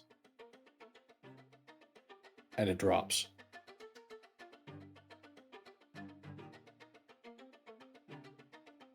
This bony skeletal form starts dismantling and crumbling, and as it drops to the ground, Scythe drops, it drops, and it dies. RDO. Okay, and Amarok's just going to hide with his bonus action. And that is now the Reaper's turn. His brother here, his friend, is now fucking dead.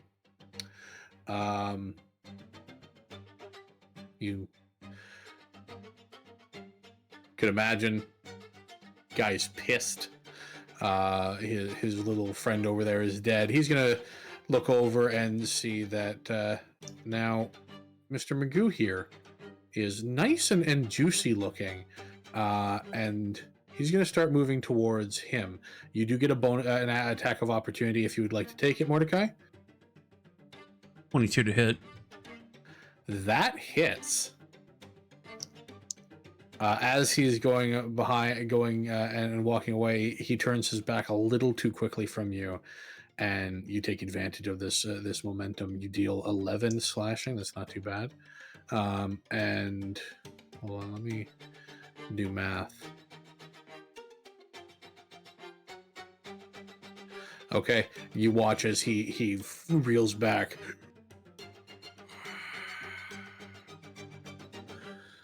And he goes and takes a swing at Mr. Zorora, who to him just killed his partner in crime.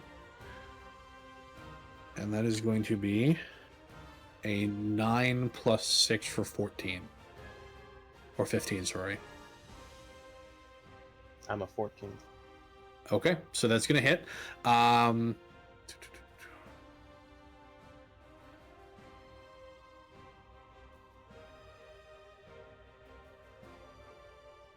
Is this when I'd be able to cast shield? You could if you wanted to, yes. And I think I would. Okay. So plus As 5 this- to my AC, so 19. Okay, as this scythe comes, it's about to hit your neck. You quickly motions together, press your hands, shield appears around you, and you just barely prevent your head from being slashed into. Every time, man, my neck, I almost lose it. It is a Grim Reaper, my guy.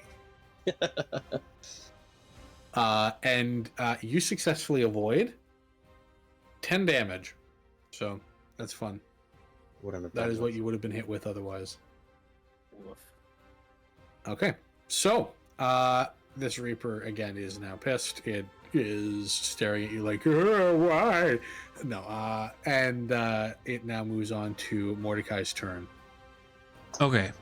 I will move up here. Now, do you Flanking, yes. flanking? Okay. You do get advantage. Okay, so before I use my action, I will God.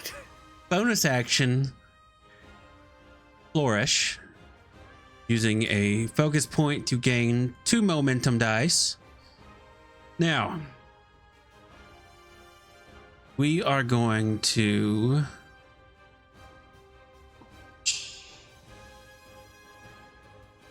look at something here.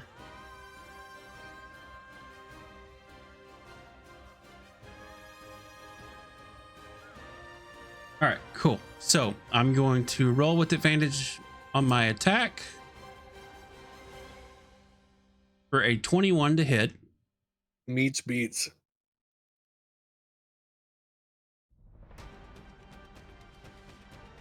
All right. And then I am going to, because I hit him, I will trigger my brutal finisher and use the 4 momentum dice I have to add 4d8 damage on top of my damage roll. Oh god. So 12 plus Oh god. 4d8. So 25 plus 12 on that damage. I would like to point out to you, 7 damage. so that 12 would have been enough to bring him like just to the brink of death. I would like to just point out that that 25 would have been enough to kill him outright. Just for a bit of humor on this. So the amount of overkill behind this strike, you watch as with the angling, and he positions right behind this Reaper.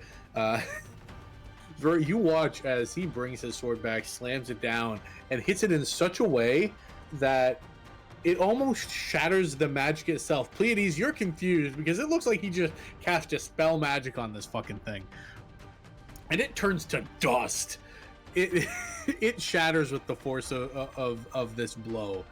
Ashes to ashes, dust to dust. Brutal ass finisher, indeed, and it is dead. And laying on the ground are nothing but cloaks and scythes. And because I brought him to 0 hit points with that brutal finisher, I regain a focus point. I regret letting you play this class. I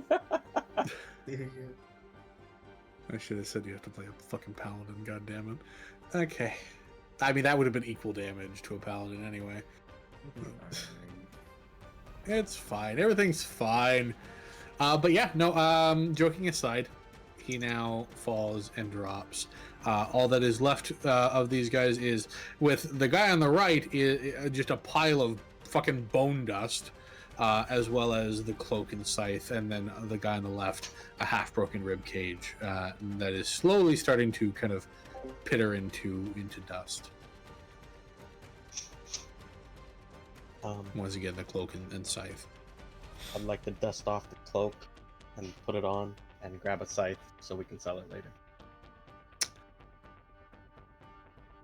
Okay. Because what's the worst that could happen? Well, I need to make a Constitution saving throw. That's the worst that can happen. Do I actually have to? No way. Yeah. He's making a. Wow, that was fast. Yeah, good. Uh-oh. You take 1 necrotic damage from the residual energy that didn't dissipate yet. Whatever. Makes it. Okay. That's it. Just 1 necrotic damage. Nothing crazy. If anybody grabs the other scythe, whichever second scythe gets picked up, it's fine. It was just with the residual energy that was lingering in the scythe. But you now have 2 very mundane looking scythes. Cool. Yeah, I would just strap that to my back. Cool. Do you pick up both or just 1? I pick up 1 because I'll let someone else pick up the other. Cool. So where does the scythe fall into under the weapons categories? Consider it a glaive. Oh. Okay. It functions basically the exact same as a glaive. As Well- for me, I'm gonna move closer to the front of this this building here and see if I can peer into the door or the front entrance for where that Sure. other source of magic was. It isn't actually a closed door. It is an open archway, and you Okay. see 3 coffins: mother, father, and what looks to be a son, just laying there, each with a small headstone, and 3 inlaid amulets into each. This looks to have been an affluent family. Like I said, the Valeris family. Here lies Jonathan, Maxwell, and Sabine. The ages of which are 37, 43, and 8.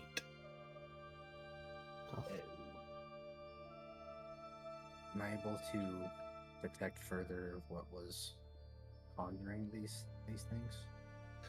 Animated? Not from inside there, but you do still have detect magic. There is a small residual trace from the one that wasn't completely blown into smithereens by Mordecai, and I would give you the opportunity to investigate that if you'd like. Yeah, I'm gonna investigate that. So roll So for it. roll. I was gonna say roll either Arcana or Investigation at disadvantage. Disadvantage. Yes, Okay. because this is a fading signal. Oh, please. It did not do anything. Oh, oh. Okay. With an 11 and detect magic app, I am keeping that in mind. This signal is far away. Far away. Can I at least tell what direction? Like a general direction from the North. north. Very far north. And if you remember the direction of the map, north is towards the central part of the city where the king's capital is. Interesting. Okay.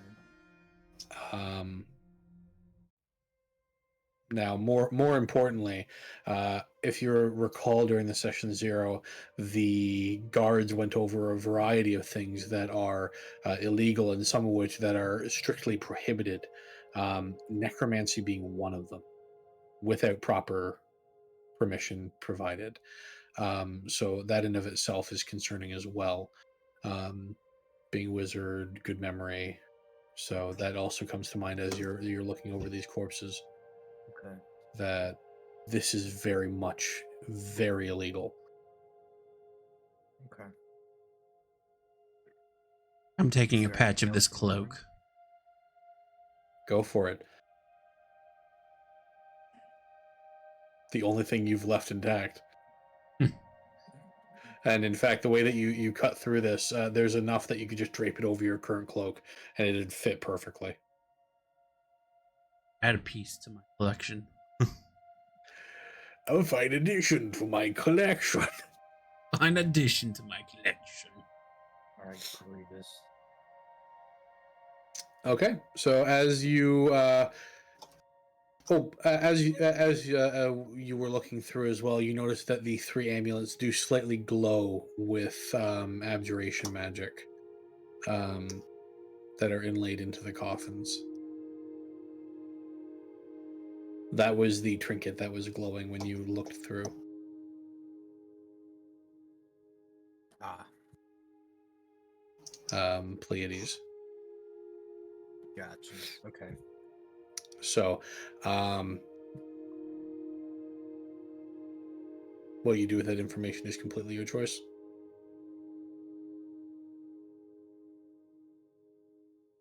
They're definitely undead that roam the graveyard. Am I able to remove one of the amulets from the headstones?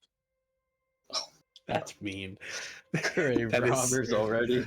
It's not for me. It's to determine who it might be traced back to.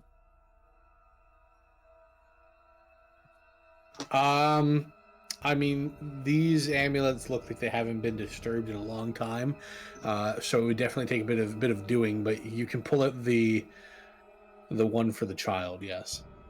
Oh God. I'm gonna leave it there. I wasn't trying to make you feel bad. It would just be the most recent grave. Tragic. Yeah, I'm gonna leave that alone. So, the child's grave is being left unrobbed. Um, grave defilers, you are not. Um,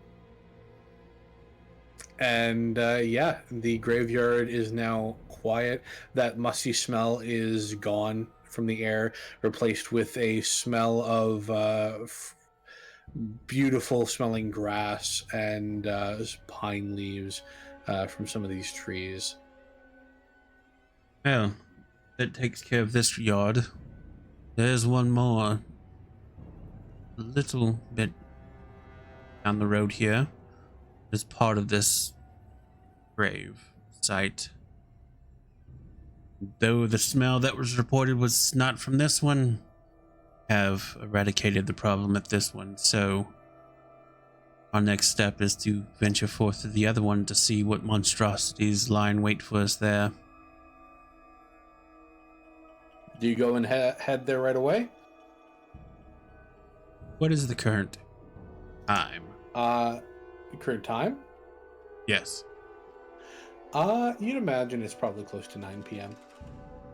It is late, however. Shall we venture back in to rest for the evening and then pick up tomorrow? If you want, I can give you. I was gonna say, if you'd like, I can give you kind of an estimation on timing, like how long it would take you to get to the cemetery versus get back to town. Helps Yes. make your decision a bit more informed. From where you were standing, the cemetery is probably about a half an hour walk from where you are, whereas heading back to town would take you about 3 hours. Yes. Apparently, Ethan is just fucking Domo Arigato Mr. Roboto now. What the fuck? Well, it is up to you. Do we push forward and continue, or find rest for the evening? Huh? I suppose we can rest. What?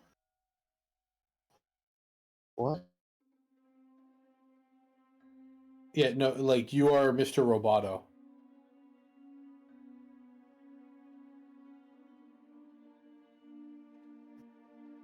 Alex.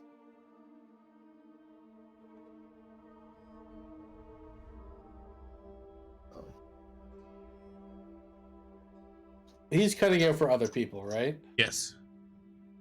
Do we want to We're take gonna give him a a second to get that sorted. take a quick break How here? How do I sound now? Much better. Do I sound better? Yes. Alright. Yes. Every now and again, my internet will be like, "Go fuck yourself," and I'll drop bars on Discord to red, and it takes a minute or two before it comes back. I don't know why, but whatever. We should be good now. One more thing What to about- note: how carefully are you guys searching inside the grave there? Well, I was outside. I would want to search it quite thoroughly. You did? I mean, I would follow in. Yeah, I was Okay. outside dealing with I the would have wanted. gathering the cloak.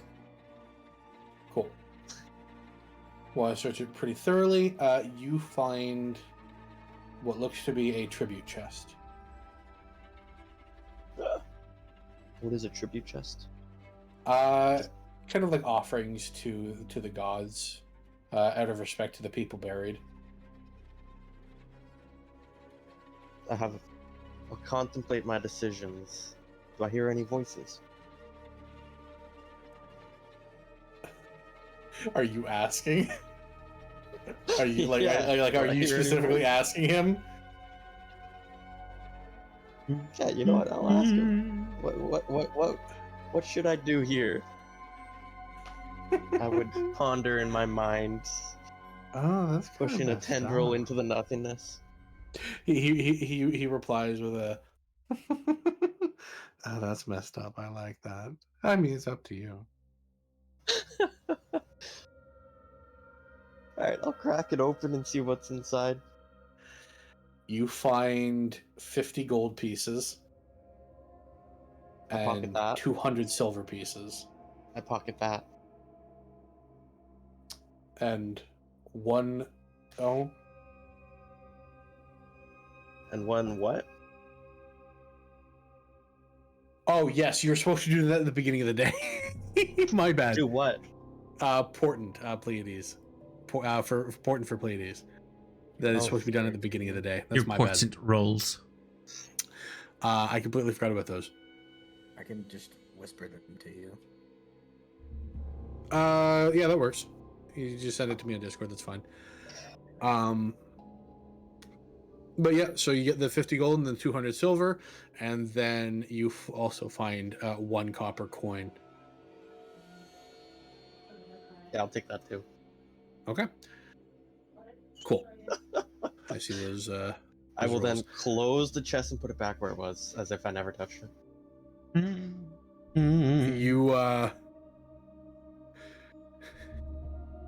You feel a little bit of a blessing flow through you. Your next ability check, attack roll, or saving throw has an extra 1d4 to it.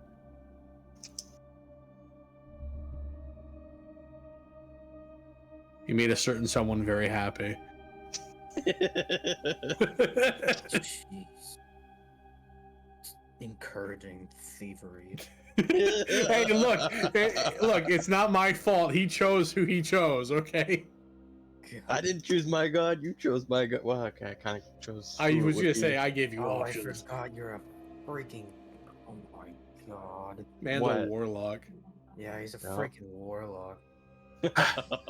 Yes, this piece will go nicely on the armor. Did you Very pick good. Loki for the god you decide to make a contract with? Well, No. my equivalent of Loki, but yes. Yeah, pretty much. Holy.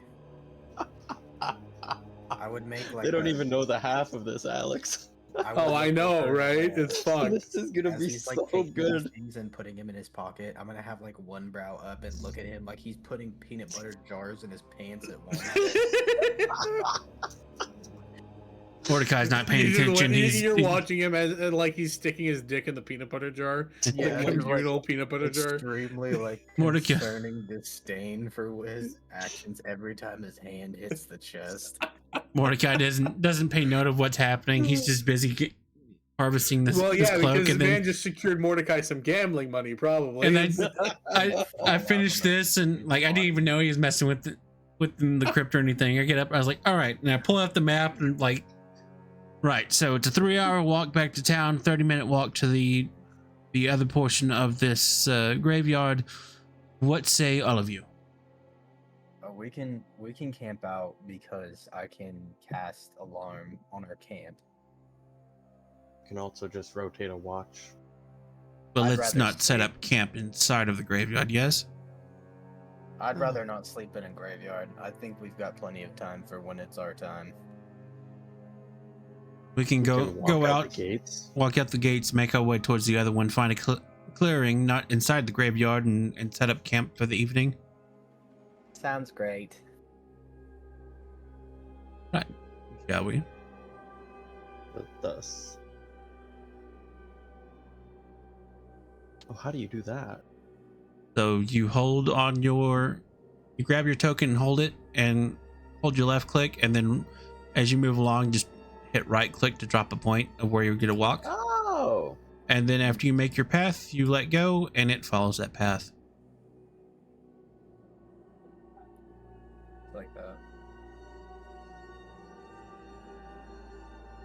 Yep, like that. Mind you, sir.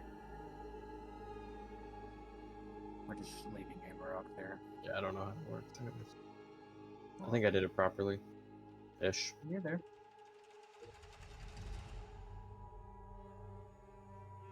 Alright. Okay. Well, so you guys are camping out for the night? Yeah, we'll find a clearing closer to the other grave and camp. Okay. 20-minute walk before you find a small outcropping. It looks like it starts to open up before it tightens back in again. You can surmise this was once horse carriage parking in a way. Hmm. Kind of like an area where Sleep you out could. some shit. Perfect. This area has not been. It is overgrown at this point. It has not been used for So it quite is some returned time to in the that soil. capacity. Yeah, no, it is. You are not sleeping on shit.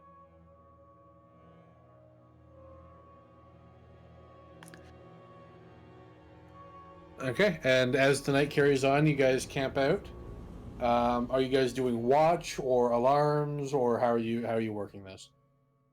They can do watch, but I'm gonna go ahead and use my arcane focus and cast alarm around like our little gathering. Like I want to try to set it up where our beds are like within about 5 feet of each other. Okay. I would find a sturdy tree with a nice branch overlooking camp and kind of set up there to doze off. From my history of where I grew up, I was not fond of sleeping on the forest floor. Right, who wants first watch? As long as I can get a short rest in, I'll be good to go. But Matters little to me. Lady says, "My watch is set up through the alarm." I'll take first watch then. right.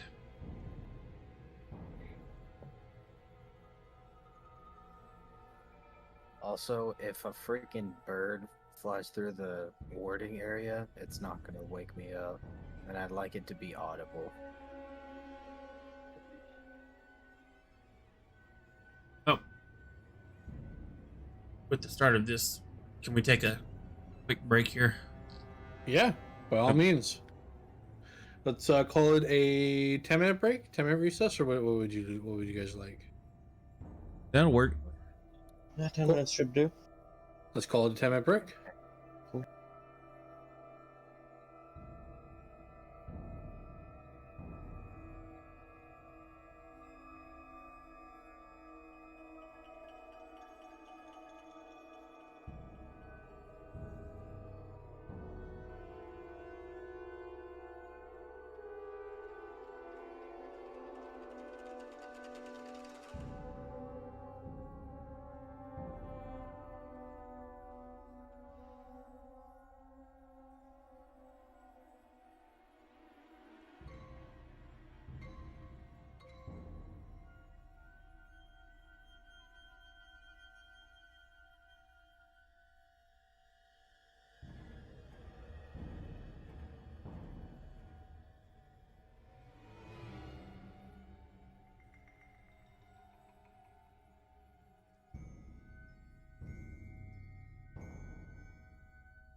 I'm gonna go.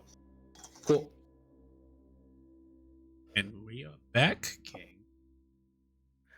Wonderful. We return with the night beginning. Some alarms around, beds close, enemies closer. Pleiades and his nuts prepared and ready to go. Joking aside. I'm done. We're gonna lose our wizard. Yeah, no, I mean the night itself is fairly calm as you guys settle into bed. Rotating watch or what have you, both are possible. Nothing triggers the alarm, though you do hear some hooting of owls and the loud flapping of something far, far in the sky. But nothing concerns you too much. And I mean, the long rest. It goes off without a hitch for the most part. Nothing concerns you. Focus points are back. Mm-hmm. All the spell slots are back. So, Mr. Pleiades, I need 2 new rolls from you for your portent. Okay. I think that's how that works. I took a long rest, so I'll have to do new ones. I'm double checking that is the actual.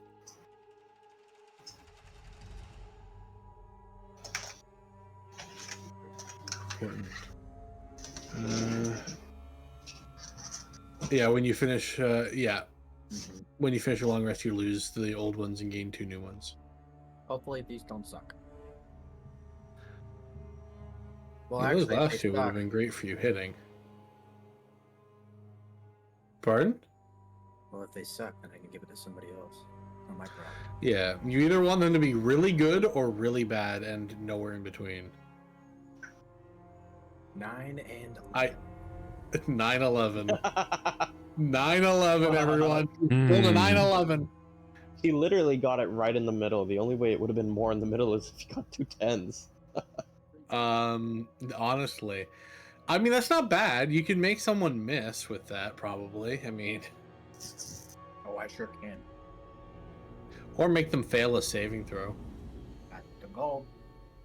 Okay, so we've got 9/11 occurring over on our other side with our friend here, and the cemetery very close to you, within about a 10-minute walk, and the smell is less than pleasant, to put it mildly.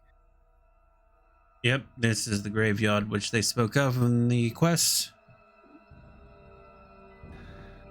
Okay, as you guys walk towards this cemetery,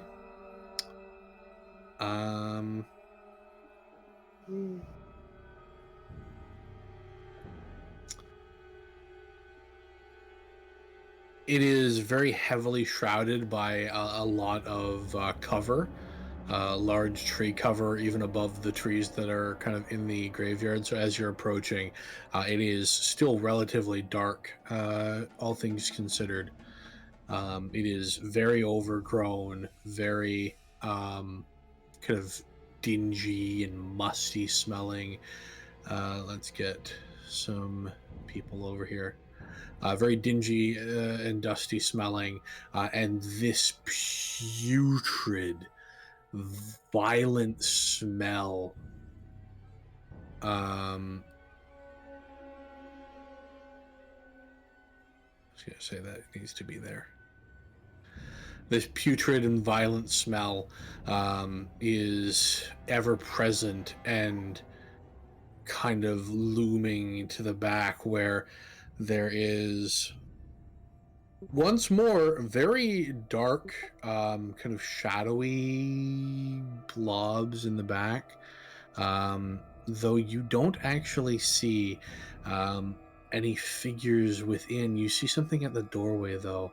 It's kind of hard to make out exactly if it's the door, but it is a very large undulating mass. that seems to be either blocking the doorway itself or part of the doorway. That's right. It's very difficult to position something. I apologize. Ignore that. But yeah, no, Prestidigitation. to do what? Park. What are you doing with prestidigitation? A not so shitty smell. Okay. Okay, the three of you now smell what exactly? Let's go with fresh rain. Okay, you now smell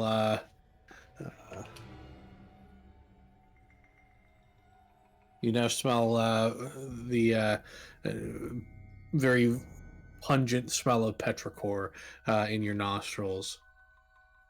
You're With welcome. what? Petrichor. It's the name of the smell of rain. It's Oh, the chemical that makes it. So as you guys stand before the cemetery, you notice the doors are knocked down, and a lot of the graves are dilapidated and beyond repair. Once respected graves are broken into, leaving what probably was previous undead outbreaks in the past of just natural occurring resurrections. Um, you can see some glintering of jewelry of ages past from standing here, strewn across the ground. As it's been fairly ransacked of anything valuable, for the most part. In these earlier places, the run in, grab something valuable, run out kind of deal. Familiar to most people who have ever heard of grave robbing. Um, as you stand out front, what do you do? nothing like the present, comrades. Let's go. Okay, you walk on in. Simple affair, like I said, the actual door itself is knocked down and beaten.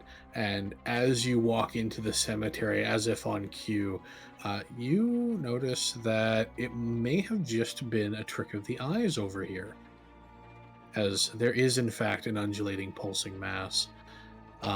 And it is, in fact, the source of whatever fucking smell it is that is occurring. So this needs to be a little bit bigger. I need to figure out how the fuck to. That's actually the correct size. Okay, Am there we I go. able to determine what this is we are staring upon? Um.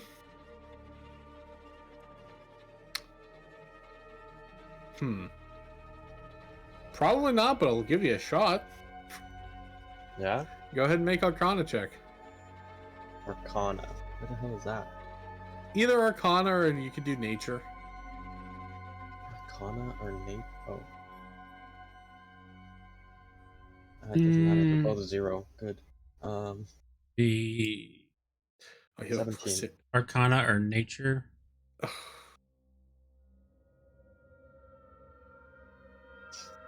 You. It's at the back of your mind. For the record, the DC was 18. Oh my god. I felt so bad. Like that's why I hesitated for a second. I was tempted to, do I give it to him? Just say it was something I read long ago. Yeah, I was like the back of your mind of like, God, I fucking read about something like this before. It's back of my mind. It's not coming to you though. And Do I know as any you're general staring at it, you're like, knowledge? I mean, you can see what's in front of you, and it is a giant fucking undulating mass of dead bodies. Oh, just like compiled together. Compiled together, looks like stitched together with rot and mold and mildew and fungus, kind of holding it all together. Kind of just one amalgamation of just bleh. I gotta bring It a is bucket. just a giant mess, and it like there is pus leaking from it, oozing a black ichor. It is not fun to look at, not fun to smell, and it looks disgusting. I am going to draw a similar longsword to last time. Same description, except this time it will be 4 feet long. Okay. Size matters, I guess. Hey, I would make it 5 or 6, but then I'm looking at a great sword. which I don't think I could. You Wield. can make a great sword, dude. You have you have the Yeah. capabilities together to do a great sword. Yes. You know, I'll pull a great sword. It'll be definitely two-handed Like I blade. said, if you can make your regular fucking weapon through your hexblade stuff into from a great sword, you can do this. I'm fine with that. It should just I think that's only be- fair. Yeah, because So I yes, can. you can conjure a great sword if you want to. I'll conjure a great sword, 5 feet of length, a two-handed grip of leather with a simple guard. Okay, and to you, it is as light as a feather, powered solely by your confidence and charismatic wit. Um, okay, this thing is just kind of sitting there. It isn't moving. It isn't doing anything. It's just kind of existing. Um, just making groaning and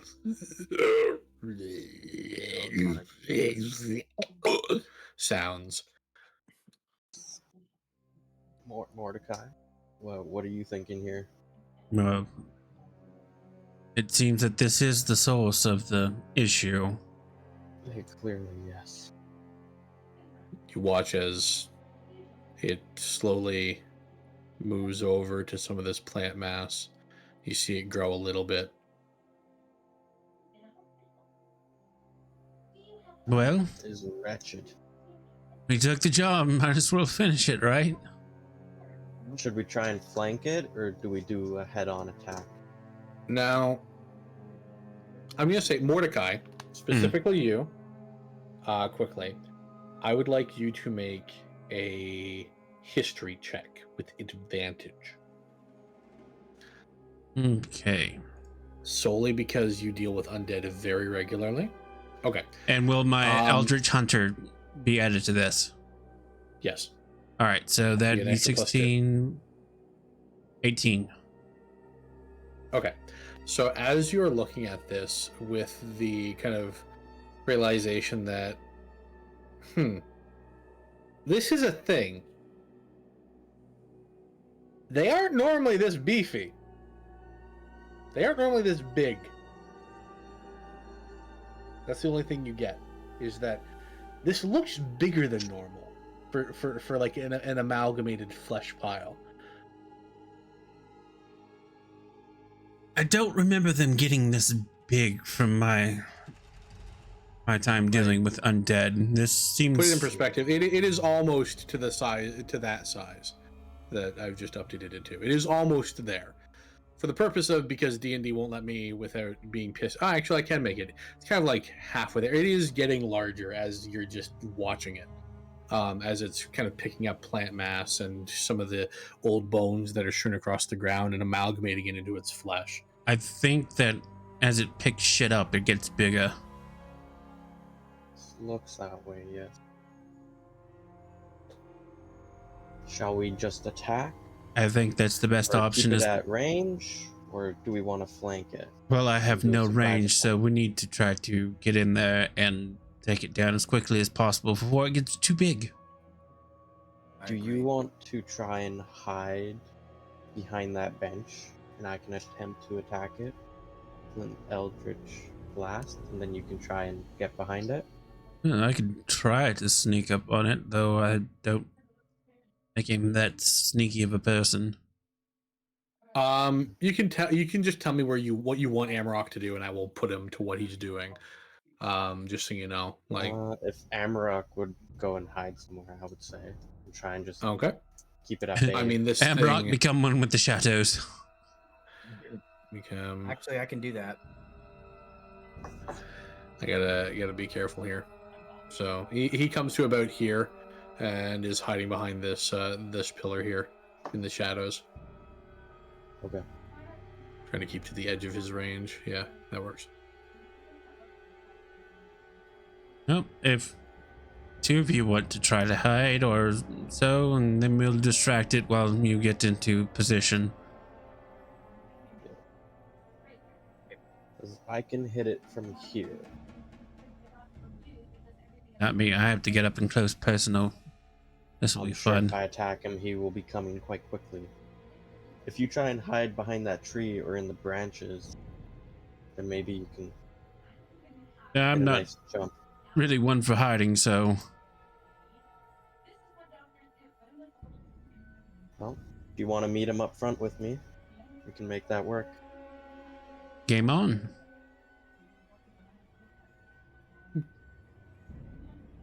Alright, well, I will... So, What's Palladius doing? yes, what is Pleiadius doing? Be hiding with you. He's gave down up here with us. still, is why we ask. Oh, hold on. You goofy goober.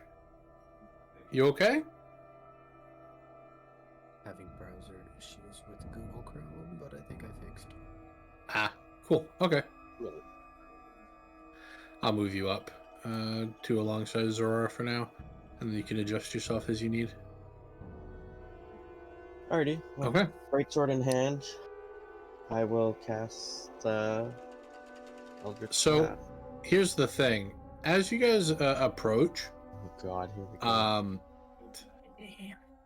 once you get to about this threshold, you notice its attention starts turning towards you, Okay. and it starts slowly shifting towards you. I'm gonna cast Eldritch Blast. Okay. Game on. I just click on it, or what do I do? Yes. Yeah, you just click Eldritch Blast. That hits. I will let you know you have to roll a nat 1 to miss this thing for all of you. except the only person that's an exception to is Mordecai, who could roll a 2 and miss. So for the most part, like, the rolling is going to be a purpose of seeing if you crit fail or crit hit. Just to let you know. So unless you see a 1 there or a 20, you can basically just ignore it. Okay. So that is 7, and do you have Agonizing Blast, or no? You do not. You do No, not I have do Agonizing not. Blast. That's fine. I mean, you're most of the time you're melee combatant anyway. I was just asking. Okay, so 7 damage, and now I'm going to need you all to roll initiative as we enter into the turn order. Oh. Solid 19. Yeah. Damn, I can't beat that. Pleiades. Oh, my man. All right. Let's go. Mordecai gets just barely lower than you with a 0.17 tiebreaker versus 16. Okay, and then Amarok will get his 17. Okay. Nice. And then the Shambling Mound. Yeah. Yep. Yeah, brava. Okay, so by the time that initiative starts, it gets to about here, and it's just like this undulating mass once again. And we enter into the turn order, starting with Zorora. That was a part of kind of like quote unquote surprise in a way. It wasn't surprised per se, but you acted before it expected you to. So we'll consider that like a pseudo surprise round. And you get your turn. Well, can I cast it again? Yeah, you can do whatever you want. You can run up to it. You can throw a fucking sock at it. I don't know. No, I'll cast again. Okay. So that misses. It misses? Nat 1. Nat 1's miss, my friend. Oh, that's why it's red. Yeah. Yes, Nat 1's. I follow the same ruling as Nat 1's in combat and Nat 20's in combat will always hit or miss. However, you cannot crit, fail, or succeed a saving throw or what do you call it? An ability check. So even a Nat 1 with your bonuses, if you spec high enough, could result in successes, which is kind of just the fun of like, oh, well, I mean, you still get a 5% chance to fail, even if you got like a plus 20 to hit.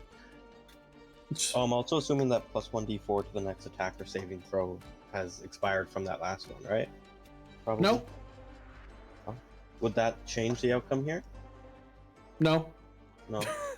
I'll let you save it. You can use it on whichever Yeah. next one you want. It's whichever one you want. So if Okay. you want to use it for something, you can. So You just never ended up using it. I do have special ability that the crit save on the saving throw factors for me. So What does that mean? if I crit on a saving throw, I also regain a focus point. Okay. Well, crit fail wouldn't do anything against you, but crit success. Crit would success helps me by Yeah. regaining regaining a focus point. You watch as you fire and it hits a twig that is sticking out of the side of its body, dealing no damage to it. God damn. Bonus action movement. Yeah, I'll move. I can move how far? My You speed is have a movement 30. speed of 30. Yes. So So you I have can a move 30 30 foot movement paces. speed. Yes. So if you draw, you can draw a line of you can move up to Yeah. here. I'll move to there, 20 feet. And that'll be all. Okay. It is now Mordecai's turn.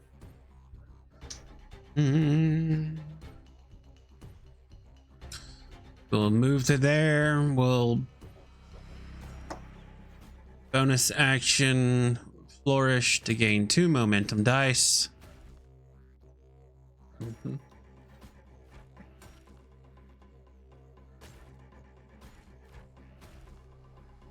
Anything for your action? That is what I'm looking at. Doesn't a whip have a range of 15 feet? That's what I was 20 looking feet or at. Whatever it is. No, it adds 5 feet to your reach, so I can reach 10 feet. I'd like you to do it at disadvantage. To a range of 20. Be like the very tail end of its reach, but I'd let you do it. Yeah. Let's give it a shot. I think it's just really funny that you're like so far away, you just like reach your hand out. Yeah. Indiana Jones, I hit. Okay, do your 1d4 whipping damage. Damn. Slash him for 8 with the tail of it. The fuck? Oh god, you max damaged it. Okay. Damn.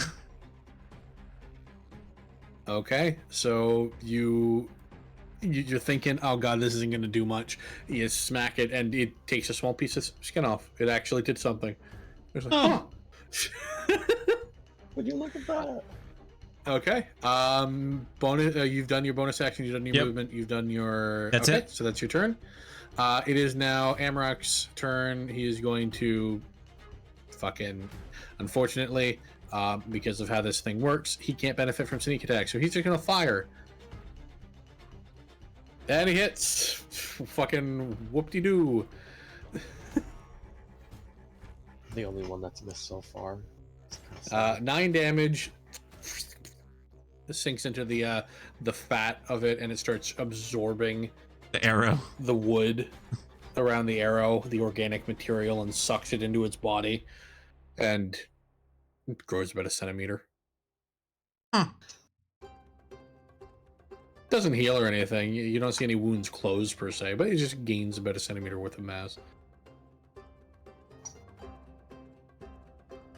Okay.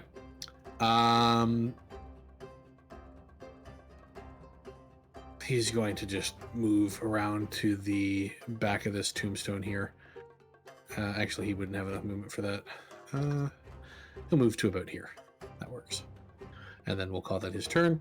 Pleiades, your turn. Alright. So, my plan here is I'm gonna try to move a little bit closer to where Zorora is. Okay. So, like, not too close, just like right there. Sounds good. And then, I'd like to attack with Firebolt. Okay. Sounds good. Make your attack roll. I shall attack roll. Firebolt. Damn it! That'll miss. That'll miss. That'd miss actually normally. I know. No, like even if that wasn't a nat 1, that would have still missed. Funnily enough. Fucking stupid. Yeah. So anyone, yeah, that's wild. So it just goes flying by it, and Yeah, it ignites this tombstone right here a little bit. Burn mark. Gotta set the vibes of the place. Oh, don't mind that. I was messing with stuff. God damn, plus 12 to hit on the scythe? What the hell? I don't know, man. I was Anyway, messing with something, and I'll talk to you about it after. That's funny as hell. Bonus action at all? You've done partial movement. Anything else? Let's see here.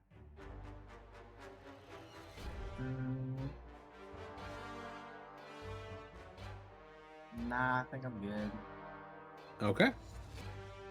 It is its turn, and you are within its movement. And I am getting pinged. Why am I getting pinged? Oh, it's that. That's why. Okay. So it is going to... You watch as it kind of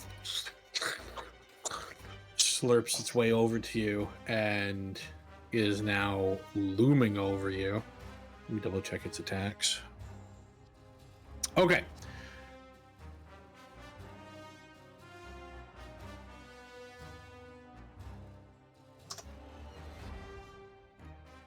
Ugh.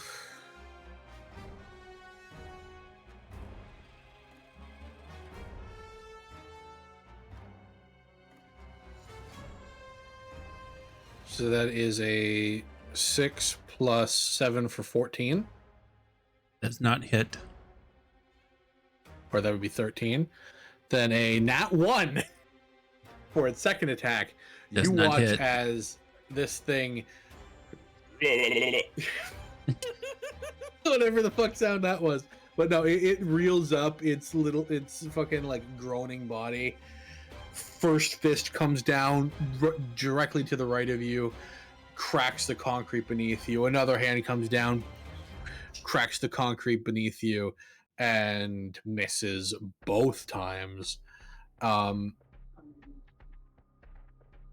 mean, yeah, that's about it. It just looms over you, like its arms slowly start moving back to reset kind of like its body position and to make more attacks next turn. But that's going to be its turn. Moving back into the turn order is Aurora. Your turn. Am I able to jump onto the statue and again try and cleave one of its arms off? Using my greatsword and the momentum from falling to the ground?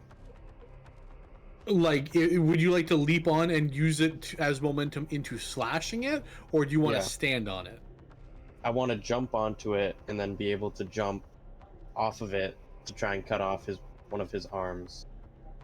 Make an athletics check to see if you can pull this off without falling on your face. Gosh. Nat 20.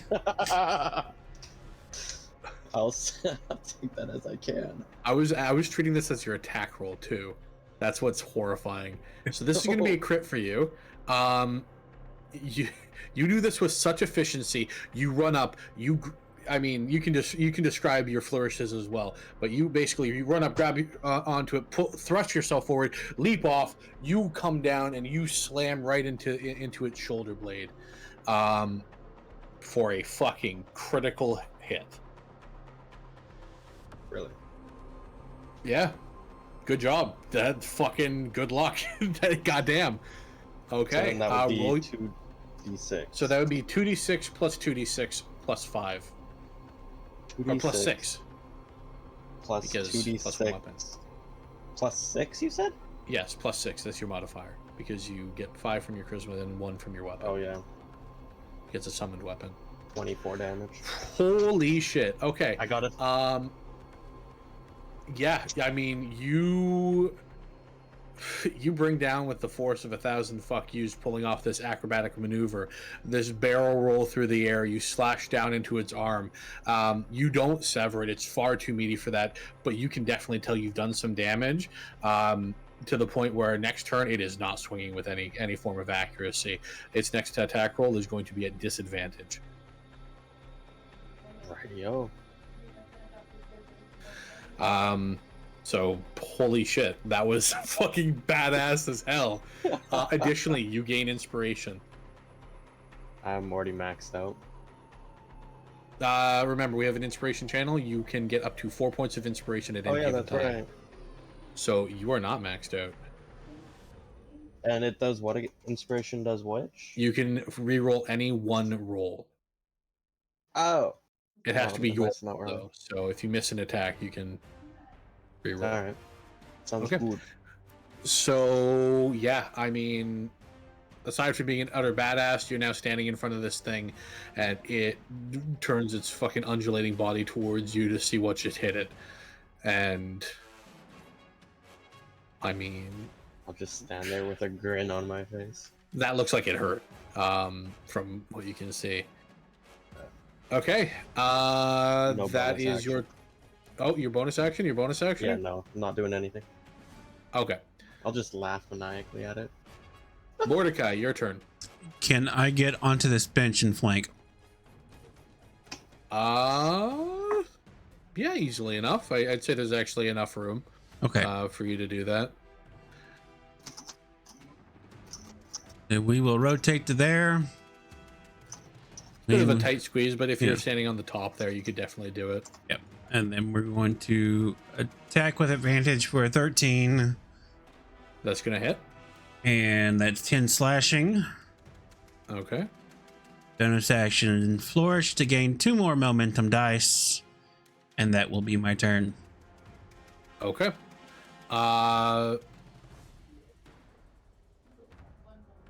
Man over here.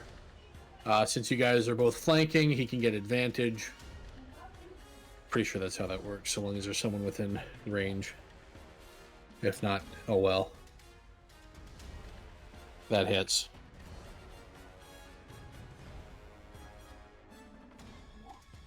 $15 piercing damage into its body. Okay. Pleiades, your turn. All right. Take a look here. Yeah, I'm gonna do it. I'm gonna say, fuck you to that big old thing, and I'm gonna cast Scorching Ray. Ooh, okay. Scorching Ray it up, my friend. Make your 3 attack rolls. It is 3 separate. Oh god. There's 1. There's 2. And All 3 of those hit. all 3 of those hit. Yeah, its AC is 8. Alright. So all 3 of those hit. One of those is a crit. So I'm pretty sure, what is Scorching Ray's damage? 2d6? 2d6 fire. 2d6 fire. So that would be 46 plus 2d6 plus 2d6. For a total of 8d6. So I roll 8d6. Yes. Total? You can roll 8d6. Okay, we'll do 6 and 2. So a total of 33. Okay, let me just quickly get a calculator. I'll be back in a minute. Joshua, is halved damage rounded up or down? Can't remember. I think it's rounded Up. down.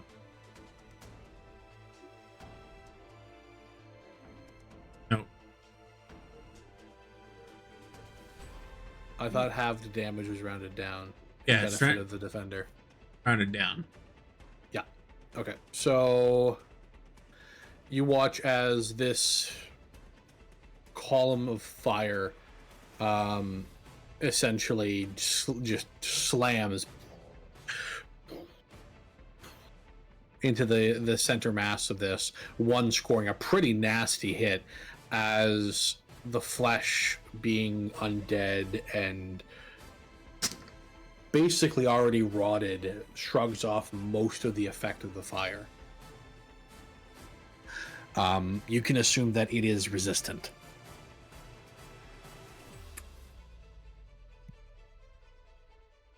But still, 16 damage is nothing to scoff at.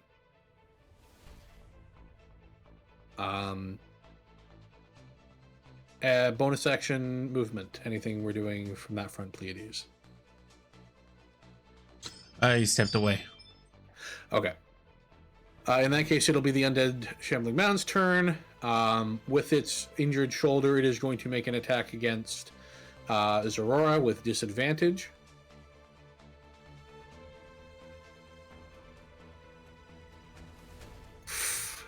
Good thing for that disadvantage. Good God. Saved from a crit. So that is a 16 plus 7 for 23 to hit. On who? You.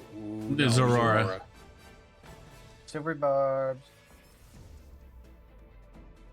I believe that hits. I believe they were. It was already at disadvantage. Believe Actually, you don't have silvery barbs yet. You'd be using your one scroll. You didn't. You haven't copied it down yet. Is that what you'd like to do? it's not attacking Palladius, it's attacking Zorora. I know, but still. You're trying to protect them. I believe their AC is at 14. Well, I still have those portent rolls, so I can give him the 9. Do that. But that wouldn't make a difference because he's rolling 2d20. No. It's with disadvantage. That's why. So the 16 is what it rolled. Yeah, he hasn't been crit. Yeah, he got saved by the crit by doing that epic crit himself that gave this thing disadvantage. So right now it's 16 plus what? It would be 16 plus 7 for a total of 23. Yep. So right now he's hitting with the 23, so plus 7. Even a 9 would still hit him. Yep. Yeah, I guess that would make Well, sense. Okay. that unless they go with a 9.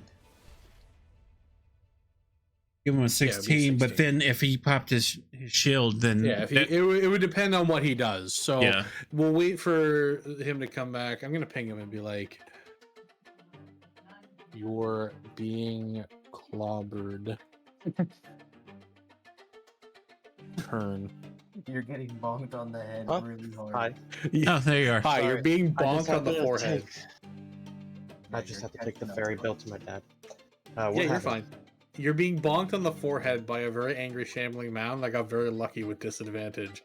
You got very lucky because you prevented a crit against yourself with that disadvantage, which would have fucking hurt. But it has rolled a 23 to hit you. Yeah, I can't save that. Now, Pleiades could use... this was the discussion. Pleiades was saying that he could portent it down to a 6, which you then could shield, but it would depend on whether you both want to use a resource to do that. If he is, I would. That would put me at... A 19 AC, Plus- and it would put his yeah, attack 19. roll at a 16. Yeah, I would do it. Pleiades, It's is that what just we're doing? Pleiades would be able to do it quick enough.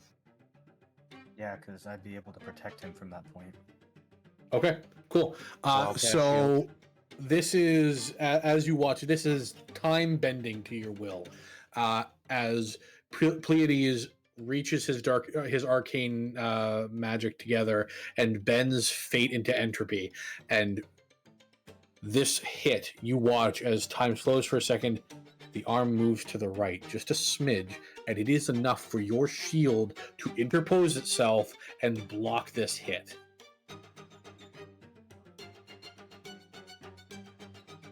I gives a thumbs up. Fate has been changed and you are no longer being hit. And it swings around with its other arm, now coming down and slamming towards you again.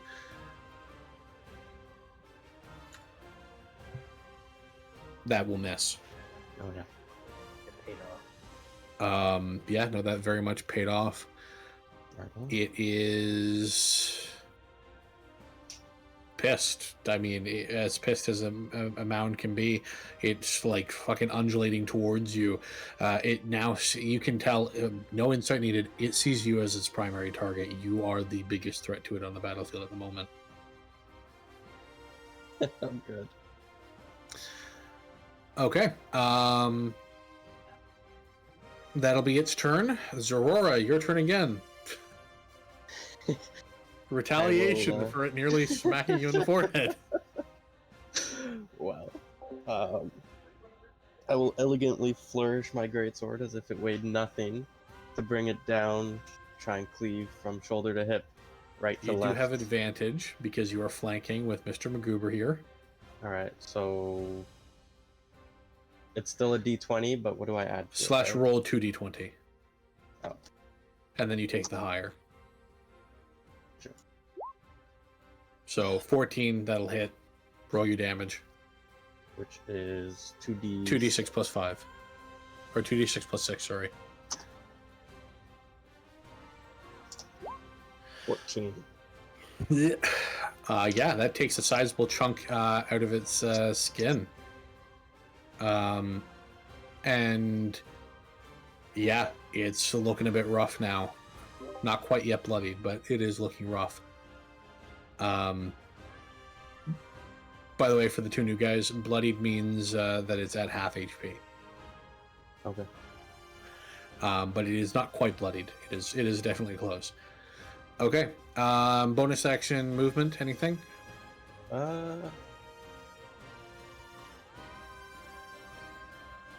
I'm assuming pulling a dagger and trying to throw it would be considered a full action. You would have to have the dagger in your hand to make an offhand attack while you're attacking, so yes. Okay, so never mind. Nothing. You also can't do that because you are using a two-handed weapon. Alright. Okay. Mordekaiser, your turn. All right, so we're gonna start this off with our bonus action to flourish. Mm-hmm. I'll gain 2 momentum dice. Then Oh, God. I will attack him Uh-huh. for a 21 So that hits. and trigger. Yep. Yep, we're gonna trigger that brutal finisher and spend all I'm 6 sure. momentum dice. I'm sure you are. So 16 slashing plus we're You rolled doing max damage on that slashing. I'd like to point out that is 2 6s. 68 for an additional 26 slashing. Oh. This is disgusting. Yeah, he can only do it like once every 3 turns, though, so I'm okay with it. It's just offset damage. Paladins do similar damage. Well, here's the thing. I'm out of focus points, and the only way for me to regain during combat is to roll a nat 20.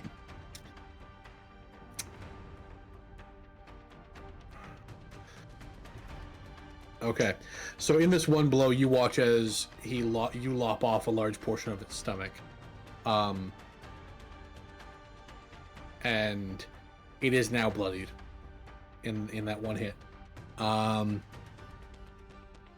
Though you notice this blob, we'll put a temporary little here, has been plopped over here, and you watch its interest go towards it. Towards particularly that blob. Hmm. Actually, it's probably a little closer. But Going to try to reabsorb said blob to heal. Can I please? Can I please grab this? There we go. Thank you. There, it's about there. It's directly in front of him. It's just lobbed off. It's not like it's,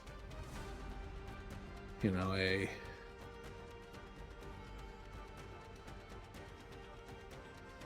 Gotcha. And that is Okay. all I got. Cool. Yeah, no, it looks very upset, and it looks like it's going to scramble to grab that as soon as possible. Amarok's turn. Don't let it reabsorb it. 1d20 rolls an 18. I realize that you can't actually gain advantage off of flanking. That's with ranged attacks, so it's 9 damage. I really should add an extra 5 HP. I'm not going to. That's my own mistake. 1, 2, 3, 6. Okay, sinks, grows another centimeter as it absorbs the material of the wood. No HP healed though. No wounds close. Pleiades, your turn. All right. So seeing as Scorching Ray is making it seem like nothing's gonna happen, I'm going to go ahead and cast Magic Missile at 2nd level. Ooh, okay. So I use the old school ruling of this. So roll 1d4. Alright. Okay, so each bullet will do 3 damage because it is 1d4 plus 1. So each bullet does 3 damage. There are 4 bullets, so you are doing 3 times 4, which is 12. Solid damage because it can't miss, so Yes, sir. that's 12 damage that goes into it. It's looking pretty hurt. Bonus action movement. Bonus action movement. I think what I'm gonna do is shift over. If I can get my freaking box to do it, I'm gonna shift a little bit over here, Okay. closer to Amarok, and then still kind of be in line, but behind the little bench over here. Sounds good.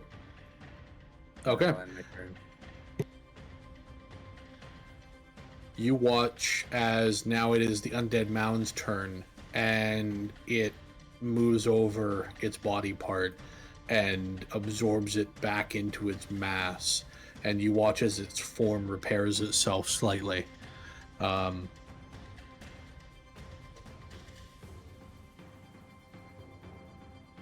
So is it gaining health back when it absorbs that? It is gaining a significant portion of its health back, yes. God damn it. Mordecai was Bonjour. very much correct.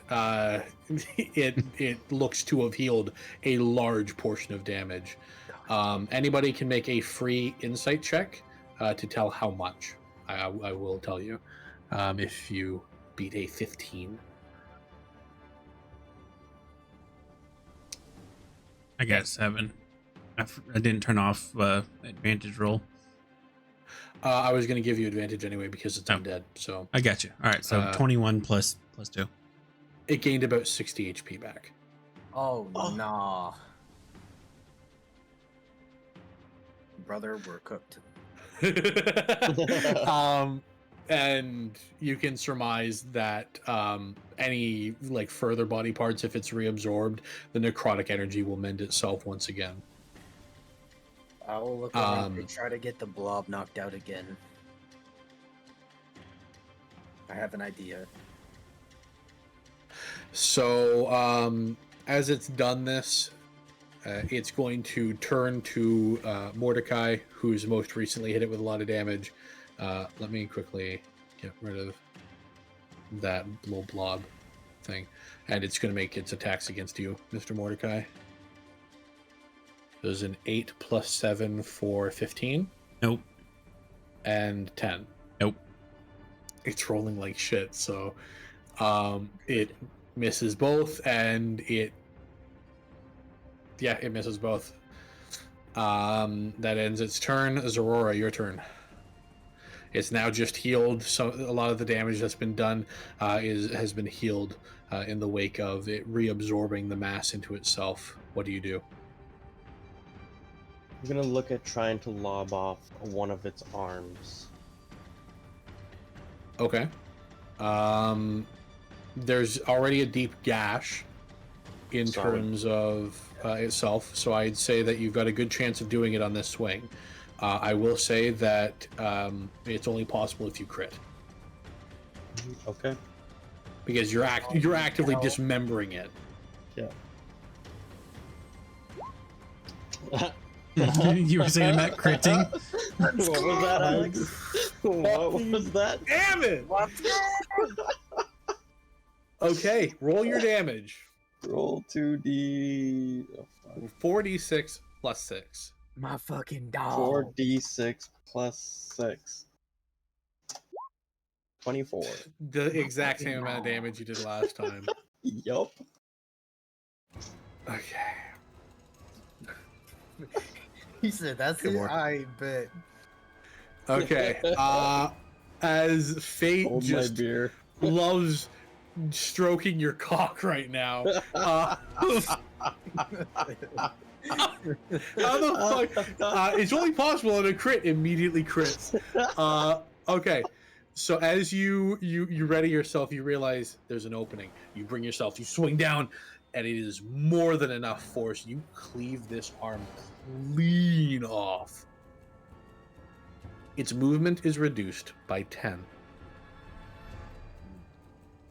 Did the blob come out? because it was using its arms to push itself forward.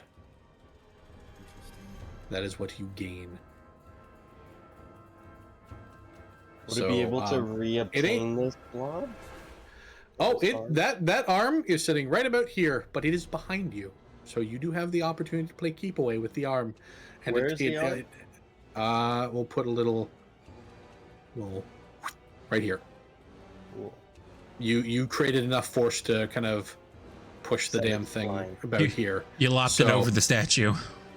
Yeah. Yep, pretty much. You know, so it is a little bit away. You could have surmised that it could probably reach it currently, if it gets to that point. But With I my mean, it has to bonus get around the action- statue and you, and there's a bit involved.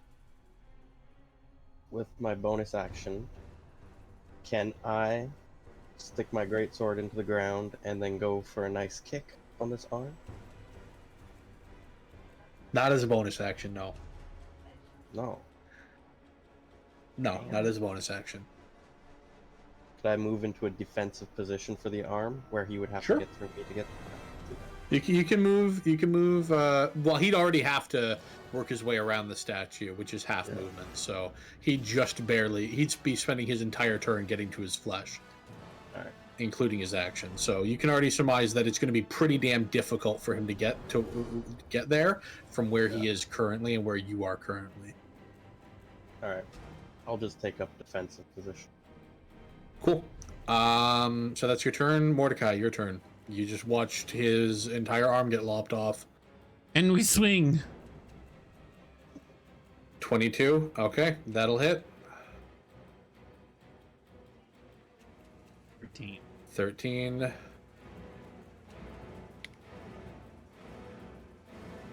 Oh. Sinks into his flesh. We still flanking it, or Yeah, you are still flanking it. let me roll one more time just to see if I would have gotten a crit. All right, nope, we're good. Nope, they really wanted you to get that 22. I guess so. Okay, so bonus action movement at all? These would probably shout out. There we You go. should move to the leg. I'll get that that angled flanking right there. That'll work. Yep. There we go. Amarok, once again, fires an arrow. It hits. 8 damage. Slams into its flesh. This time, it doesn't grow. Interesting. Interesting. That's his turn. Pleiades, your turn. Okay, so I have fully expended my level 2 slots.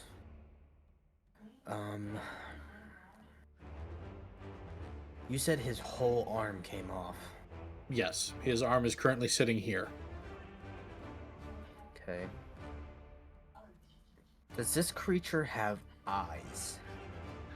Not that Like you can see. physical eyes, or is it just like a face? It is many faces, but no discernible eyes that seem to be Nothing functional. discernible that show. Okay. I'd also like to remind that when you approached, it saw you without being able to see you. So it detected my movement and me personally. Okay. Yeah. That makes it a little more interesting. Okay, I think what I'm going to do is I'm going to cast Firebolt for my action. Okay. So I'm gonna do +6 to attack for 15. That hits. So 1d10 of fire. I know he's resistant, but So 1 damage. looks like such bullshit. Dude, it's part of the stat block. It's not me. I'm sorry. I know it is.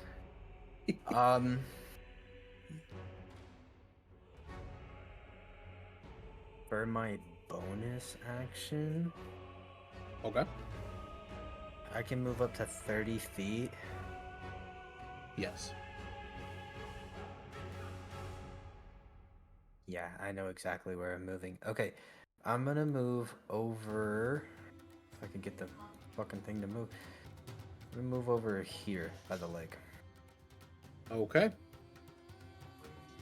All right, so that's my bonus action. So now I'm trying to be like positioned right by this lake so I can like help Zerora resist it being moved.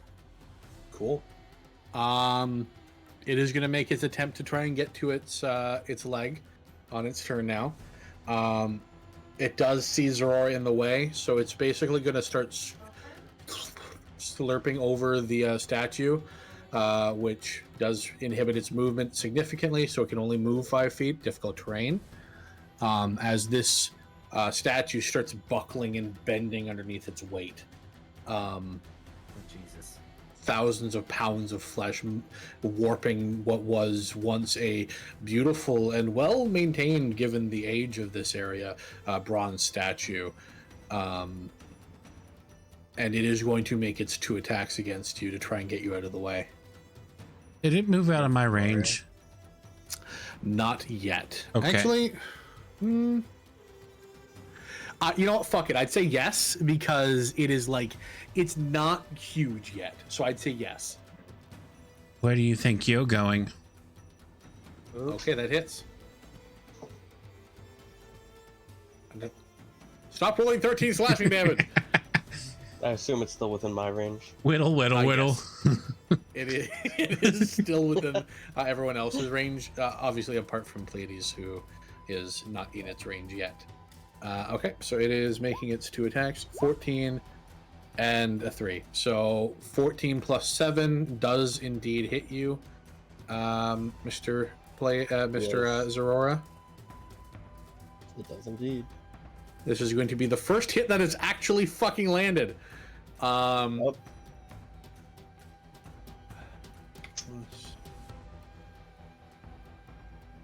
Four. Wait, he Okay, gets 2 so that- attacks even though he's missing an arm? He can slam down and then slam again with his other arm. Yes. Oh, okay. I mean, if he has one arm, technically. If he you can still attack 2 move it times with one twice. greatsword in one hand, then yes. Yeah. You know, it's the same principle. It's like he can. It's just like a matter of efficiency for something that's a giant brutish monster with fucking 5 intelligence. You know, like it's stupid. You know, it attacks with whatever it can. Okay, so that is 12 bludgeoning damage. Additionally, okay, we can call it after this. Alright, thanks. Okay.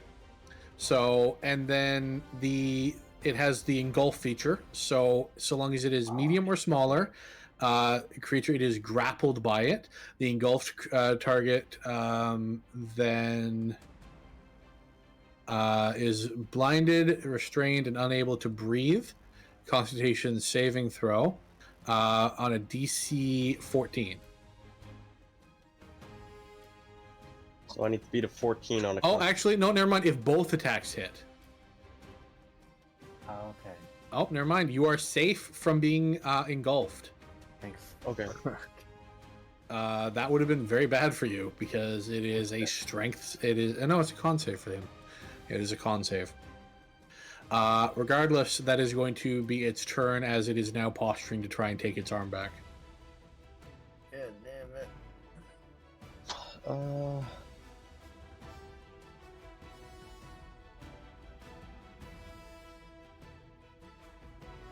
I think we should try to move this leg further away. Yes.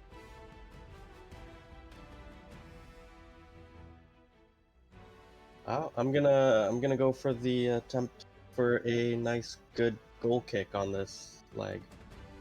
Okay, This arm, I say. go for it. Can I help him on that since I'm so close to him? Help? No, it's not your turn. Yeah, come here. Alright. What kind of throw am I making here? Just make an attack roll. An attack? Oh, okay. Yeah, just make an attack roll and 5. okay, you kick it away 5 feet in 5 whichever feet. direction you'd like. I was making it whatever whatever the number was. That's how many feet you kick it. The square. Okay, there you go. So it moves 5 feet that way.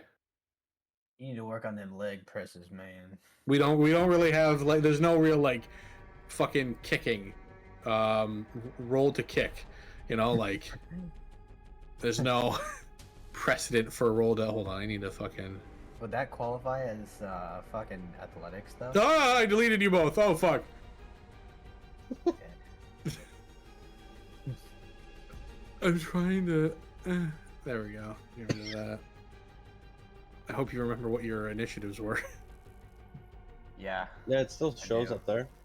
it still does. It's just not Okay, it's our just icon. not. It's not showing for me, so we'll have to go based on that. Okay, well you got it. You got it further away from him. Congratulations. I'm proud of you.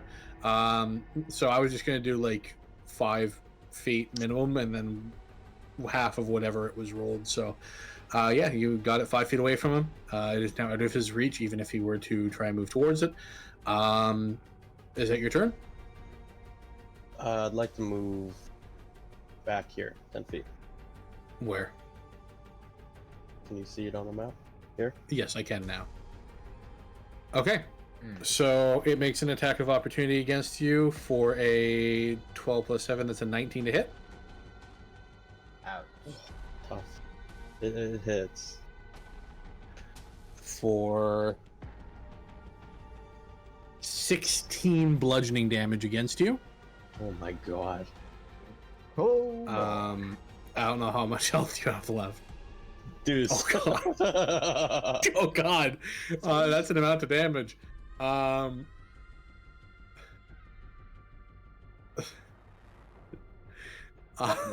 Bitch. It's a good thing you moved away then. Holy shit. Yeah. Fuck. Okay, Mordecai, it is your turn. All right. Get back here. Roll, yes. Nat 20. Yes. Oh. I will regain a focus point. Okay. 6 plus 8 on that slashing. Now, remember with crits, I completely forgot about this, so I'm going to retroactively do this for Mr. Double Crit over here from earlier. So 1 plus 5, so 5, and then needs to take 2 more, so 5 plus 2, 2, 3, 4, 5. Another 2 damage. So the attack, so the first dice are just maximized. So it is a minimum of 12. So it's 12 and then the 8. So that is 20 damage. I do crunchy crits. I completely forgot about that.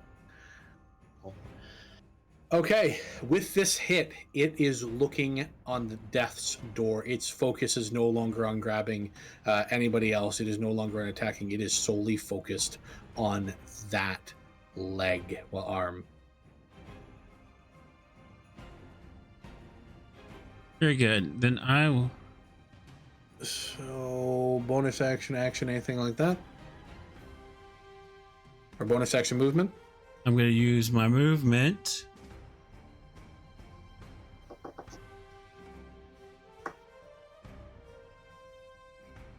All right, now we're out of the initiative. All right.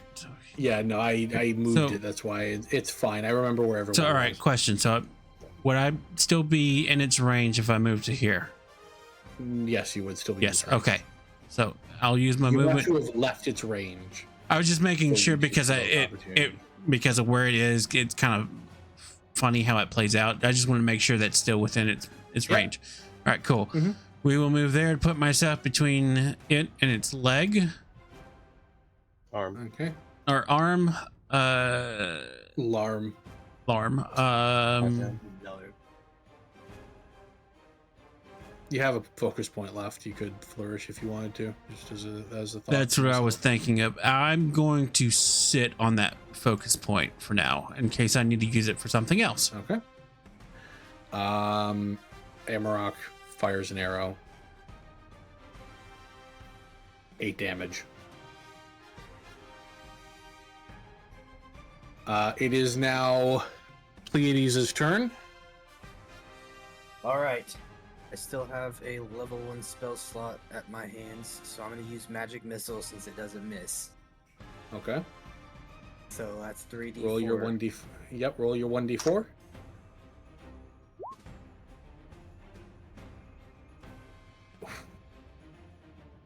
So that's 15 Total of 15 damage. The magic words. The fun words, the tense fight, the man on 2 HP, multiple crits, the arm flailing on the ground, starting to mold into mush. This shambling mound, in a desperate attempt to try and prevent its death, starts moving towards it. These arcane bolts fly from your hand. How do you want to do this? Yeah! Let's fucking go! Okay. So, this thing has multiple faces, right? Yes. Okay, so ironically, it has 3 faces.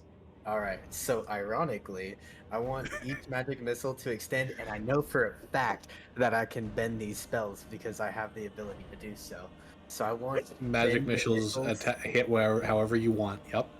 So I want flavor this baby. Where they hit each of its faces simultaneously and cause it to reel back to the statue right on its ass in the shambling concrete. You watch as these arcane bolts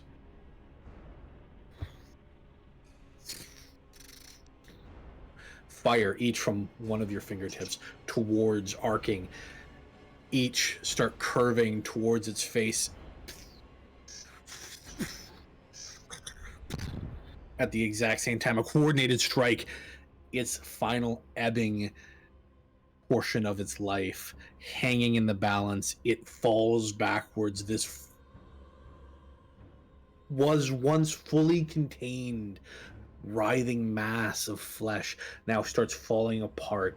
Faces start slooping down, arms start molding off of each other, the mold and moss that once held it together being torn asunder by this arcane magic, and it falls lifeless back to its natural state on the ground. This bronze statue